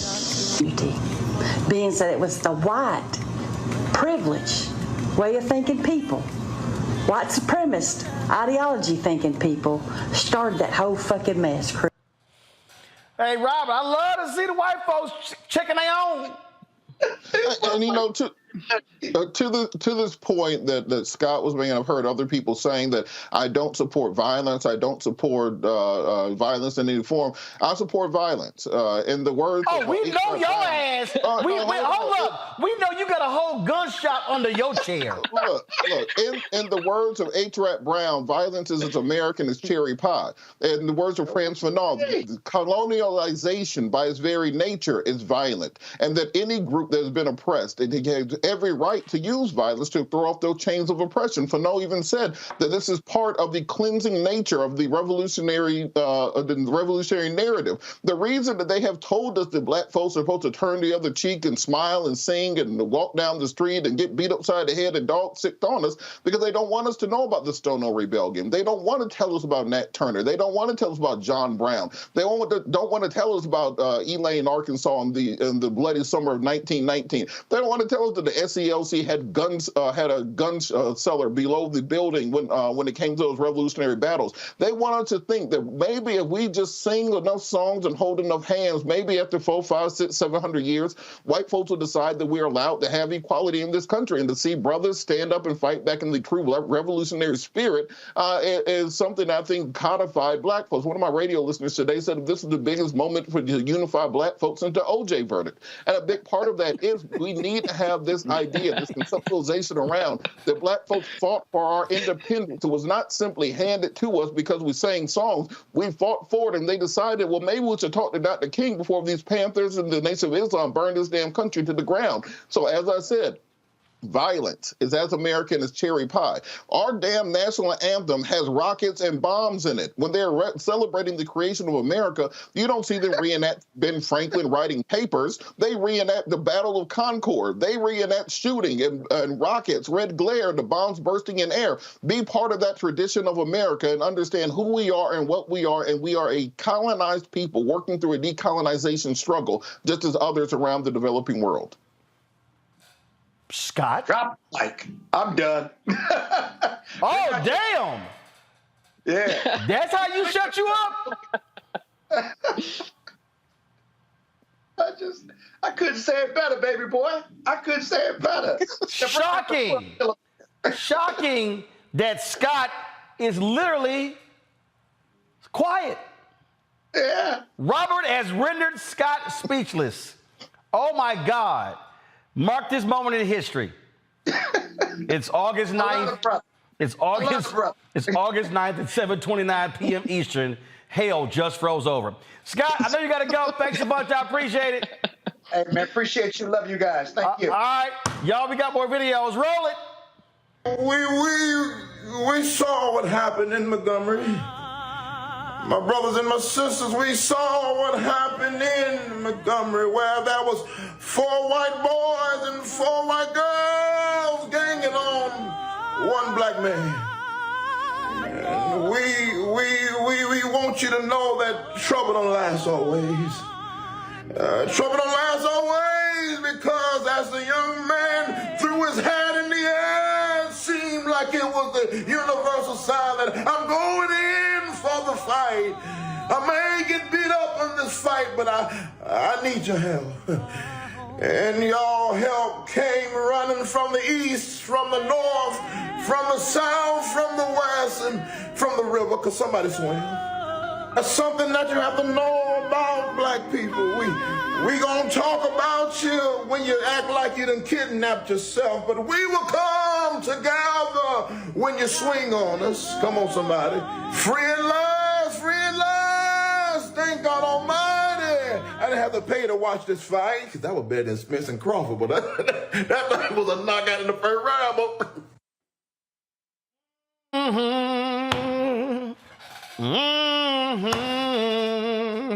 All right, roll the next one.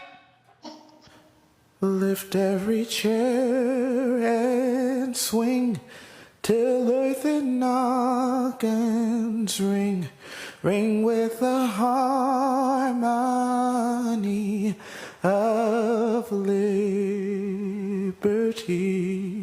Let our rejoicing rise high as the listening skies. Let it resound loud as a rolling sea. Swing that chair full of the might of the ancestors behind us. Swing that chair full of the strength that the presence has brought us. Facing the rising sun of our new day begun. Let us swim on till victory is won. See, Rebecca, you should always stand up and lift your voice and sing. Look, shout out to Aquaman. If there is never a reason for black folks in this country to learn how to swim, this is the reason why. Make sure you know how to swim, because you never know when you're going to get the hootie hoo or the hat is thrown, or you're going to have to go across that river. All right, roll it. Not one person recognized the fact that a grown-ass fucking man hit a woman over the head with a fucking folding chair. But did she die?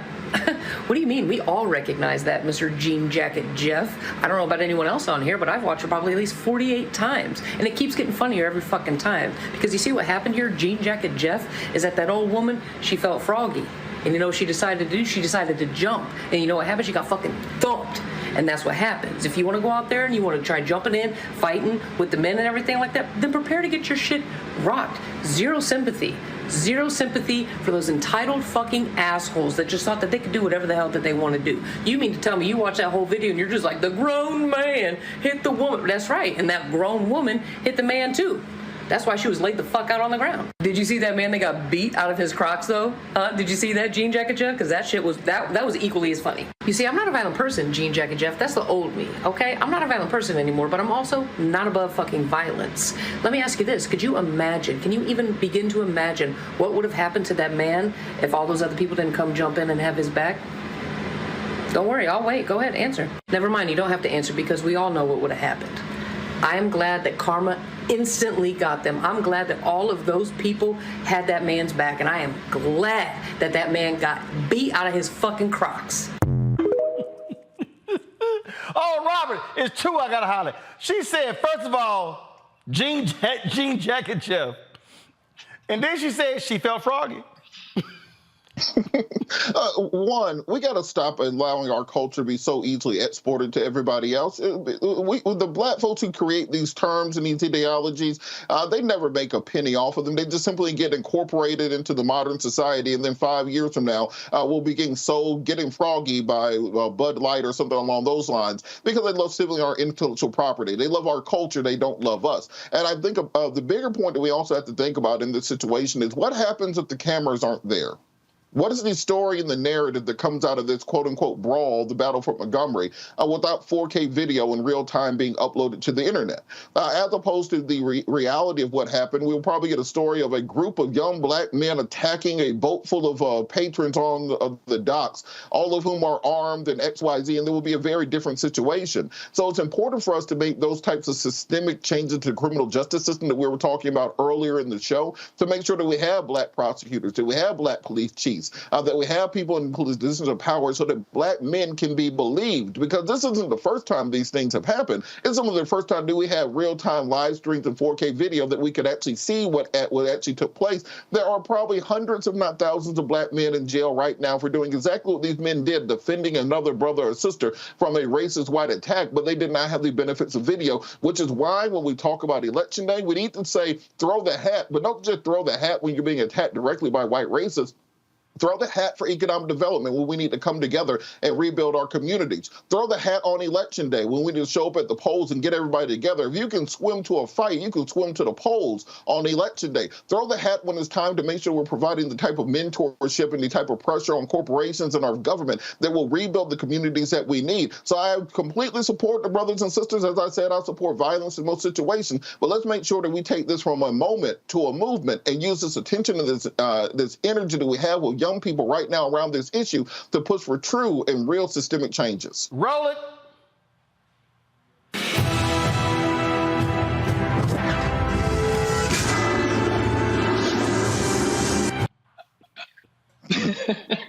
Roll the next one.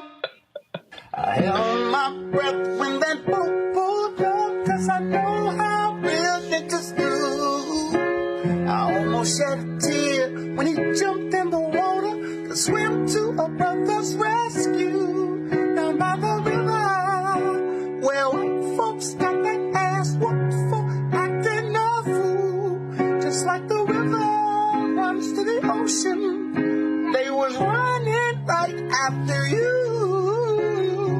They running fast, they on your hand. This ain't gonna work out well, no. Chin checks and eye swolls, one by one on their flat butts they fell. And you know we don't discriminate, so they beat on their women as well. The whole family was evil. It ain't hard to tell, no. So I held my breath when that boat pulled up, 'cause I know how real niggas do. We ain't forgot about that walk up to Commerce Street, where I took our great grandfathers to, right from this river where white folk got their ass whooped for acting a fool. Just like the river runs to the ocean, we'll be running after you. I know Robert wants us to be so serious here, but I really appreciate these moments of Black joy, because this could have easily turned in the opposite direction. This could have been a hashtag, because just hours before, Donald Trump was in Montgomery spewing hate, and this really could have took a different turn. But I really appreciate these moments of Black joy, because we don't always get them, but we could run this through the rest of the year. That's how good this is. And I mean, it tastes delicious. Oh, it absolutely is. By the way, go to my iPad. 2 of the 3 white men who have been facing charges have not turned themselves in. Let's see here. 2 of the 3 suspects. Again, one of them has turned himself in, Richard Roberts, but Alan Todd and Zachary Shipman have not. The Mayor Stephen Reed says they should be doing so by the end of the day. Well, we're at the end of the day and it ain't happened yet. And look, Rebecca, all these people out here who are running their mouths, who are upset by all of this, again, as I said last night and I said on Monday, Black people have had to deal with bullshit since 1619. But the last 5 years, we have seen Black people accosted a young girl in the Bay Area for selling some damn lemonade. We've seen Black people working for FedEx and UPS question, what are you doing here? I'm delivering damn packages. Matter of fact, it was a FedEx worker, brother was shot at in Mississippi and somewhere else. And so we can go on. We've run a lot of these stories over and over and over again. And again, Black folks chilled out. The brother who was fishing, okay? 3 white folks roll up on him. They call the cops. You got to keep showing his ID. This is the stuff that we've had to deal with. And Black folks are like, you know what? We sick and tired of being sick and tired. And it's good and it's glorious. Like, I go back and forth because there are times when I'm like, hey, just get home alive at night so you can live to see another day. But, you know, listening to what Robert said earlier, which rendered Scott pretty speechless, but it was very on point, is that we are in a violent country. It was rooted in violence. And for some people, they only understand violence. So it is good to see that people are defending each other. And it's like, don't believe those narratives that Black folks aren't unified and Black folks don't look out for each other, because we clearly saw Black folks looking out for each other and making sure that everyone got home safe that night. Robert? And Roland, also remember, Alabama is a constitutional carry state. Those rednecks getting off that boat, all they would have had to do was say, I was in fear of my life. We were being ganged up on. We saw Negroes coming out the water and jumping down, so we had to pull out our guns and defend ourselves. This is why it's crucial for as many Black folks as possible to own, be trained, be licensed where necessary with firearms, because that is a situation where you need to have your everyday carry on you, because you never know how the situation will escalate. And the last thing you want to do is be trying to defend another Black man and you end up being a hashtag yourself. We just had the Niger convention in Atlanta last weekend. I highly recommend people to get involved with Second Amendment organizations. You have the exact same rights as everybody else. If you don't be a second-class citizen, exercise them as necessary. Oh, absolutely, absolutely. All right, folks, hold on one second. Got to go to a break. We're going to come back. We got some other news today we want to cover. You're watching Roland Martin Unfiltered right here on the Black Star Network.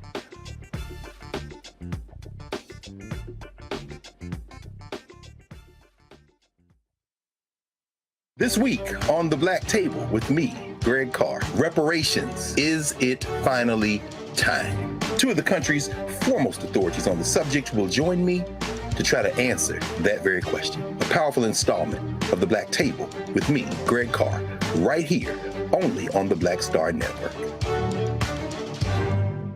On the next A Balanced Life with Dr. Jackie, we're talking all things mental health and how helping others can help you. We all have moments where we have struggles, and on this week's show, our guests demonstrate how helping others can also help you. Why you should never stop giving and serving others on the next A Balanced Life here on Black Star Network.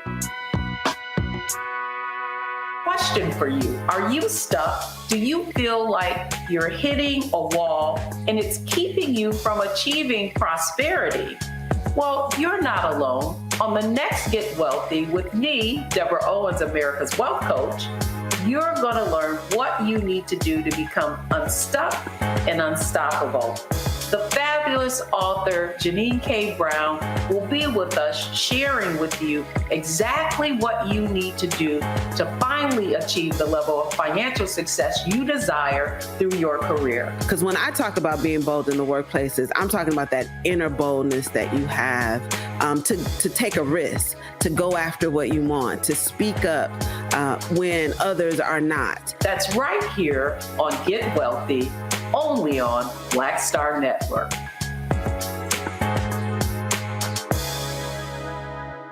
This is Essence Atkins. It's the Love King of R&B, Raheem Devon. It's me, Sherry Shepherd, and you know what you watch. You're watching Roland Martin, Unfiltered.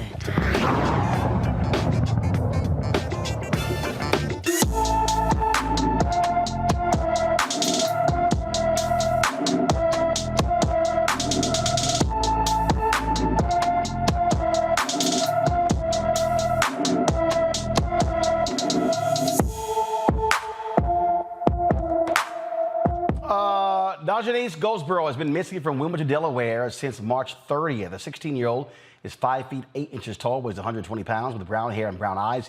Anyone with information about Dajanese Goldsboro is urged to call the Newcastle County, Delaware Police Department, 302-573-2800, 302-573-2800. The two white Mississippi men who allegedly shot at a black FedEx driver in January 2022 will face a jury next week. Brandon Case and Gregory Charles Case are charged with attempted first-degree murder, conspiracy, and shooting into the vehicle of DeMontario Gibson while making his deliveries. Gibson was not physically harmed in the incident. We previously had him on our show in January. Gibson filed a $5 million lawsuit against the city of Brookhaven, Mississippi. Police Chief Kenneth Collins and the two men who allegedly fired shots at him. Gibson says the defendants, the city, and Chief Collins delayed the proper investigation of his claims and the defendant's arrest. This right here is what I'm talking about, Robert, the kind of stuff that black people are just simply sick of. No, you're absolutely correct. And when I was talking to some of my white friends about why black folks were going off so much about the Battle of Montgomery, and this is part of the reason. We're so used to not having justice. We're so used to not being believed. We're so used to this striated culture that we have in America, where we still have never judicially overturned the Dred Scott decision, and the conceptualization that black men have no rights that a white man is prone or required to respect. That when we see a win for our team, for our group, for our ethnic group, of course we're going to take this and move forward with it. And I think that part of the problem that we have in this country is that justice is so often delayed for black Americans. And that now we've created this environment of white victimization, where you have Donald Trump and Ron DeSantis and an entire cable news apparatus surrounded by this idea of empowering poor white people in this country to believe that the way that they can exert power and regain their status in America, that Leave It to Beaver conceptualization of what it was to be white, is to have power over black people in this country. And I think that in this case, I hope that brother gets every penny that he's suing for, plus triple punitive damages, because that's the only way we can send messages that we are not going to tolerate white supremacy in this country any longer. Rebecca? Yeah, just like what Robert said, like, bottom line is that there's a lot of bad things that are happening to black people in this country, and it's not appropriate. What I would like to see is more of these corporations that black people work for stepping up when these things are happening. I would love to have heard with whether or not FedEx was providing legal support or providing financial support for this person to be able to move forward and get justice.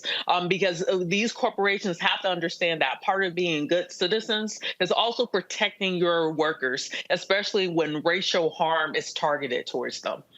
All right, folks. A black mother is suing the city of Detroit and the Detroit Police Department after being falsely arrested by officers using facial recognition technology. The federal lawsuit claims Portia Woodruff, who was 8 months pregnant at the time, was handcuffed, taken to jail, and booked in February of 2021 on carjacking and robbery charges, all based on a faulty facial recognition match.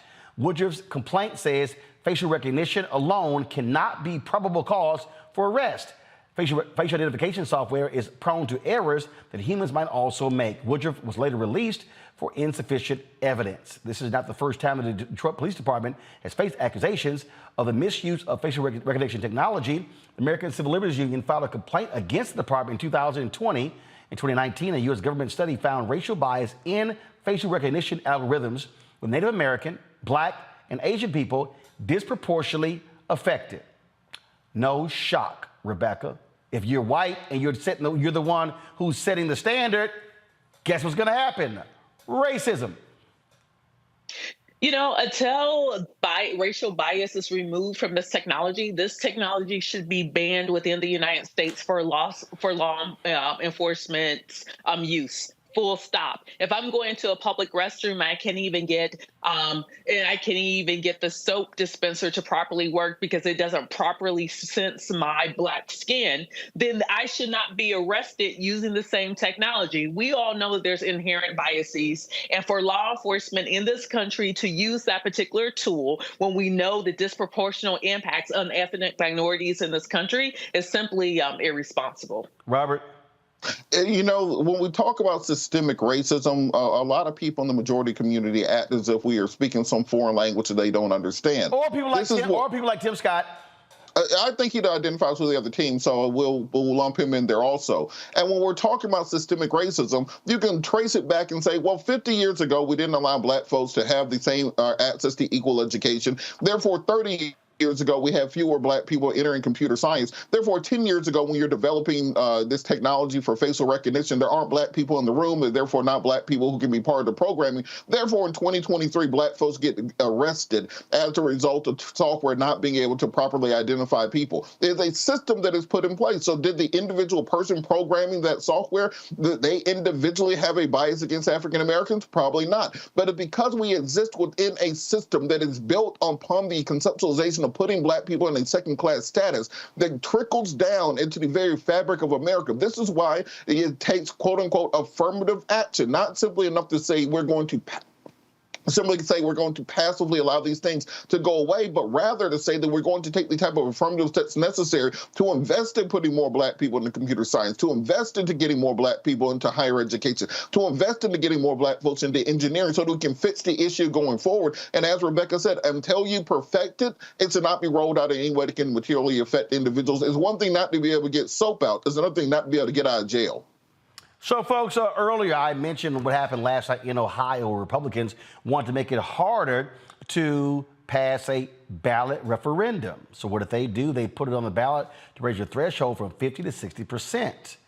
Why? Because they do not want voters in Ohio to put reproductive freedom in their constitution. They got pimp slapped with a lot of chairs last night. Voters rejected that proposal in a huge way in this special election. They came out in big numbers. Now, mind you, there's a lot of Republicans elected statewide in Ohio. This lost by more than 60%. Voters still have to decide on a constitutional amendment scheduled for the November ballot that would guarantee access to reproductive rights in that state. That right there, Rebecca, I love how people keep framing this as, whoa, this is bad news for Republicans. It's actually good news for Democrats. So I want Ohio voters to understand that it was the Republican legislature with the current Secretary of State, Frank LaRose, who wanted to make it harder for you to be able to have your voice heard. I want people to understand these are the people that are trying to take away your rights in Ohio, and you need to do something when you have an opportunity. In fact, Secretary of State Frank LaRose is running for the U.S. Senate seat next year. I want you all to remember that he's trying to take away your rights. What's also interesting is that the current requirement is that out of that 44 out of the 88 counties, at least 5% of the signatures for a ballot initiative needed to be from 44 out of those 88 counties.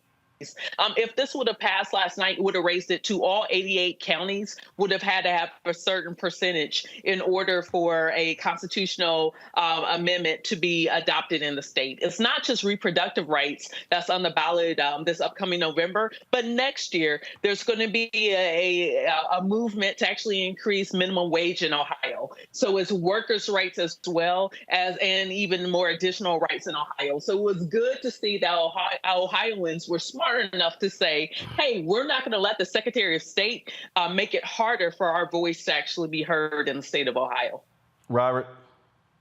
And I think beyond the issue of pro-choice versus pro-life, we have to understand that I've talked about for over a year, the slow-moving fascist coup that is taking place in America, and this is part of it continually.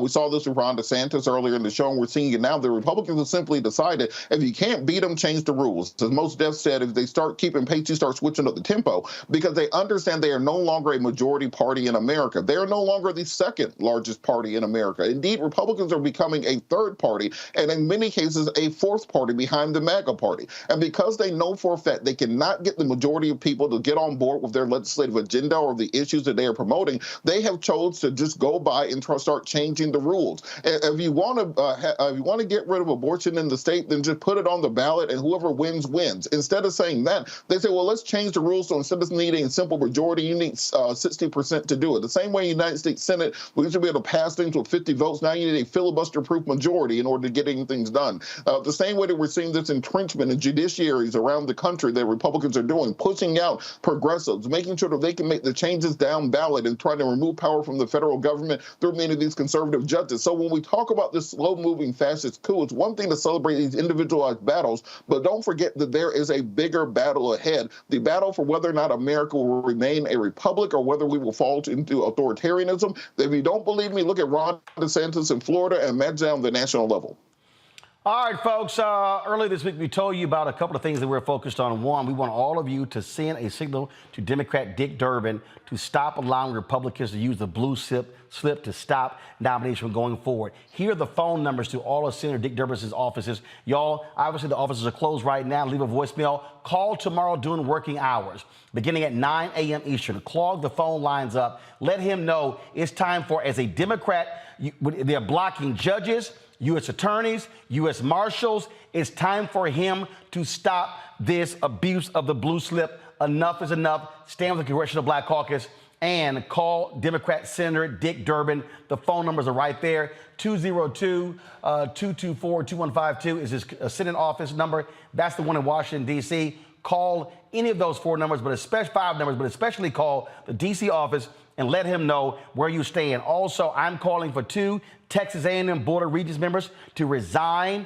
because of them, their treatment. They were the ones who led the fight against Kathleen McElroy. Pull that graphic up. These 2 got to go. It's time for them to go. And so I want you to do the exact same thing. Call Texas A&M, call the system and say they got to go. We're going to be giving you the numbers as well. But those regents have got to go. Jay Graham, David Beggett, they have got to go. What they did by simply saying that, oh, I thought we were creating a journalism department to have more conservatives in the media. I want you to call 979-458-7700, 979-458-7700. Call that number tomorrow. Again, blow those phone lines up and let them know those 2 must resign. Hashtag I'm not satisfied. Rebecca, Robert, I appreciate y'all being on the panel today. Thank you so very much. Thank you for all the laughs and the great knowledge as well. Folks, when we come back, I was at Cincinnati Music Festival, courtesy of P&G. I stopped by a number of their activations. We're going to show you some of those we like. We'll do that when we come back on Roland Martin Unfiltered on the Black Star Network. Hatred on the streets, a horrific scene, a white nationalist rally that descended into deadly violence. White people are losing their damn minds. As an angry pro-Trump mob storms the U.S. Capitol, we've seen shooting. We're about to see the rise of what I call white minority resistance. We have seen white folks in this country who simply cannot tolerate black folks voting. I think what we're seeing is the inevitable result of violent denial. This is part of American history. Every time that people of color have made progress, whether real or symbolic, there has been what Carol Anderson at Emory University calls white rage as a backlash. This is the rise of the Proud Boys and the Boogaloo Boys. America, there's going to be more of this. Here's all the Proud Boys, guys. This country is getting increasingly racist in its behaviors and its attitudes because of the fear of white people. The fear that they're taking our jobs, they're taking our resources, they're taking our women. This is white fear.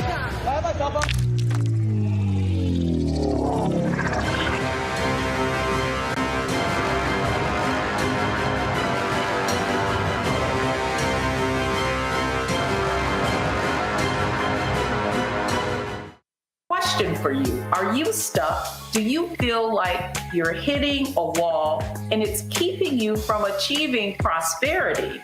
Well, you're not alone. On the next Get Wealthy with me, Deborah Owens, America's Wealth Coach, you're going to learn what you need to do to become unstuck and unstoppable.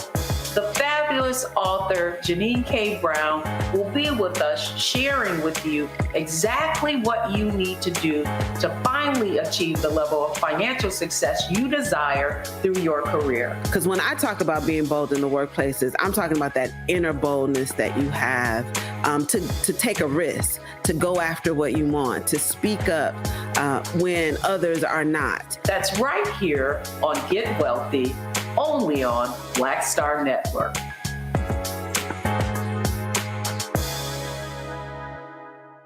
Carl Payne pretending to be Roland Martin. Holla! You ain't got to wear black and gold every damn place, okay? Ooh, I'm an alpha, yay. All right, you're 58 years old. It's over. And you are now watching Roland Martin Unfiltered. Uncut, unplugged, and undamn believable.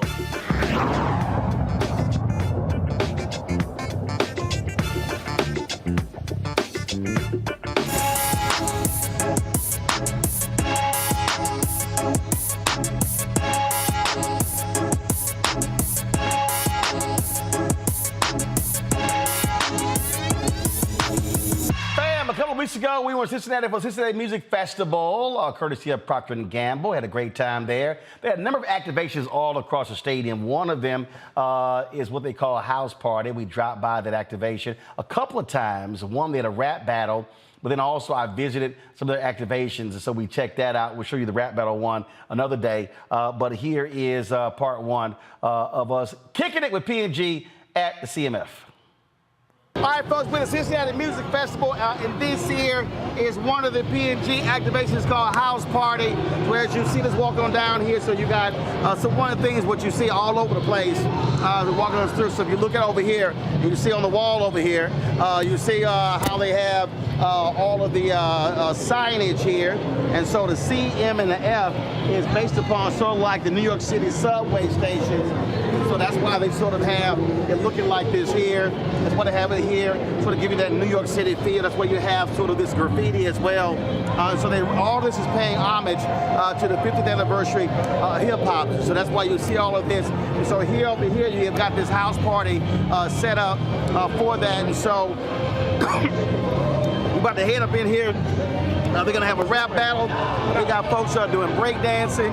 And so all of that is all tied, again, to the 50th anniversary of hip-hop. And so that's why we're headed. How y'all doing? And so all the folks in line, so let's go check it out.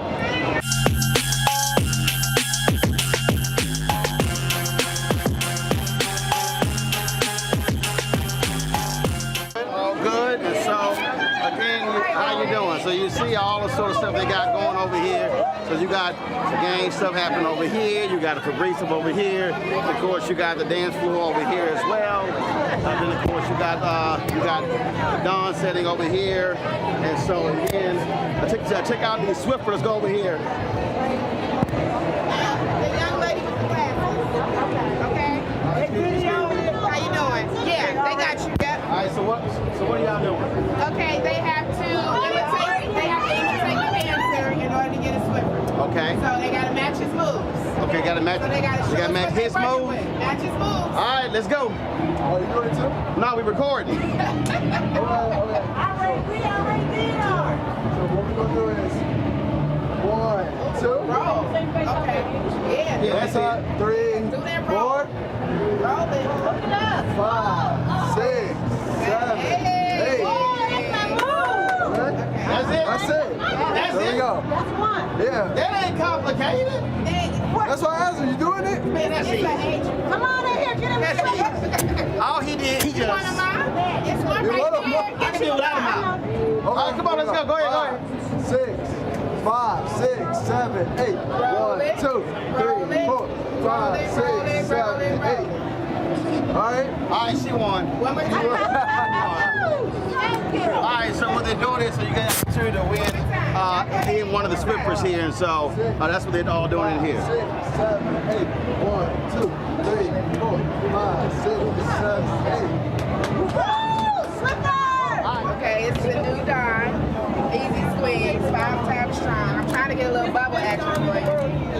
What that gun do?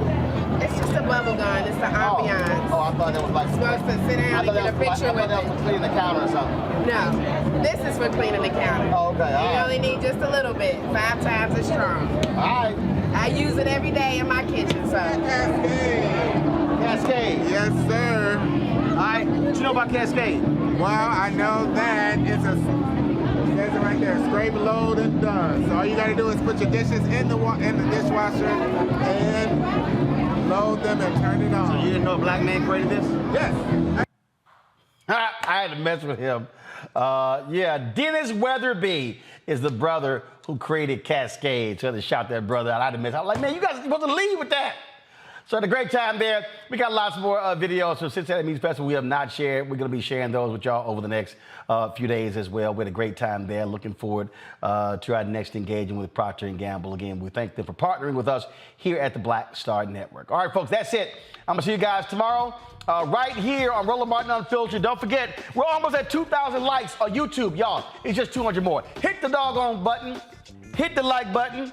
By the time I get done, I should see 2,000 likes on the channel, all right?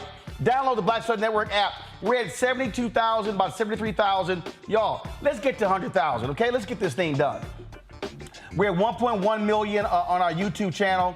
I'll give you the actual number. It's 1,100,012,876. And so we should easily, y'all, be at, 100,000 downloads of the app. Apple phone, Android phone, Apple TV, Android TV, Roku, Amazon Fire TV, Xbox One, Samsung Smart TV. Also, we appreciate if you contribute to our Bring the Funk fan club. Your dollars make it possible for us to do what we do each and every single day. So your check and money order to P.O. Box 57196, Washington, D.C., 20037-0196. Cash App, $RM Unfiltered. That's right. PayPal, R Martin Unfiltered. Venmo is RM Unfiltered. Zelle, Roland at RolandSMartin.com. Roland at RolandMartinUnfiltered.com. Y'all, come on, just 100 more likes. We're at 2,000. Hurry up, let's go. Hit the like button, y'all. Don't forget to get a copy of my book, White Fear: How the Browning of America is Making White Folks Lose Their Minds. Available at bookstores nationwide. Download the copy, audio and Audible. Get your copy on Amazon, Barnes & Noble, Books A Million, Target, all of those bookstores. Don't forget, we now can be seen on Amazon News, our 24-hour streaming channel. We're on Amazon News, so simply go to Amazon Fire, go to Amazon News, say, Alexa, play news from the Black Star Network. You can also catch our 24-hour streaming channel on Plex TV. Check us out there as well. And Birmingham, I'm going to be in the house on Friday. Looking forward to that. And so, book signing at the Harambe Room, 1815 4th Avenue North in Birmingham. I want to see you there. Guaranteed you get your book, folks, by RSVPing. It's free and open to the public, but send an email. And anybody who emails, you're going to be guaranteed to have your book, okay? I'm going to sell out. So send an email to make sure you have your book. Info at RolandSMartin.com. We'll have a list. So all the people who RSVP are going to be on one line, and the other people are going to be in another line. I advise y'all to RSVP. That's it. I'll see y'all tomorrow. Holla! Folks, Black Star Network is here. Hold no punches. I'm real revolutionary right now. Support this man. black media. He makes sure that our stories are told. Thank you for being the voice of Black America, Roland. Stay black. I love y'all. All momentum we have now, we have to keep this going. The video looks phenomenal. See, there's a difference between Black Star Network and black-owned media and something like CNN. You can't be black-owned media and be scared. It's time to be smart. Bring your eyeballs home. You dig? Pull up a chair, take your seat. The Black Tape with me, Dr. Greg Carr, here on the Black Star Network. Every week, we'll take a deeper dive into the world we're living in. Join the conversation only on the Black Star Network. Hi, I'm Dr. Jackie Hood Martin, and I have a question for you. Ever feel as if your life is teetering and the weight and pressure of the world is consistently on your shoulders? Well, let me tell you, living a balanced life isn't easy. Join me each Tuesday on Black Star Network for A Balanced Life with Dr. Jackie. We're all impacted by the culture, whether we know it or not. From politics to music and entertainment, it's a huge part of our lives, and we're going to talk about it every day right here on The Culture with me, Faraji Muhammad, only on the Black Star Network. I'm Deborah Owens, America's Wealth Coach, and my new show, Get Wealthy, focuses on the things that your financial advisor and bank isn't telling you, but you absolutely need to know. So watch Get Wealthy on the Black Star Network.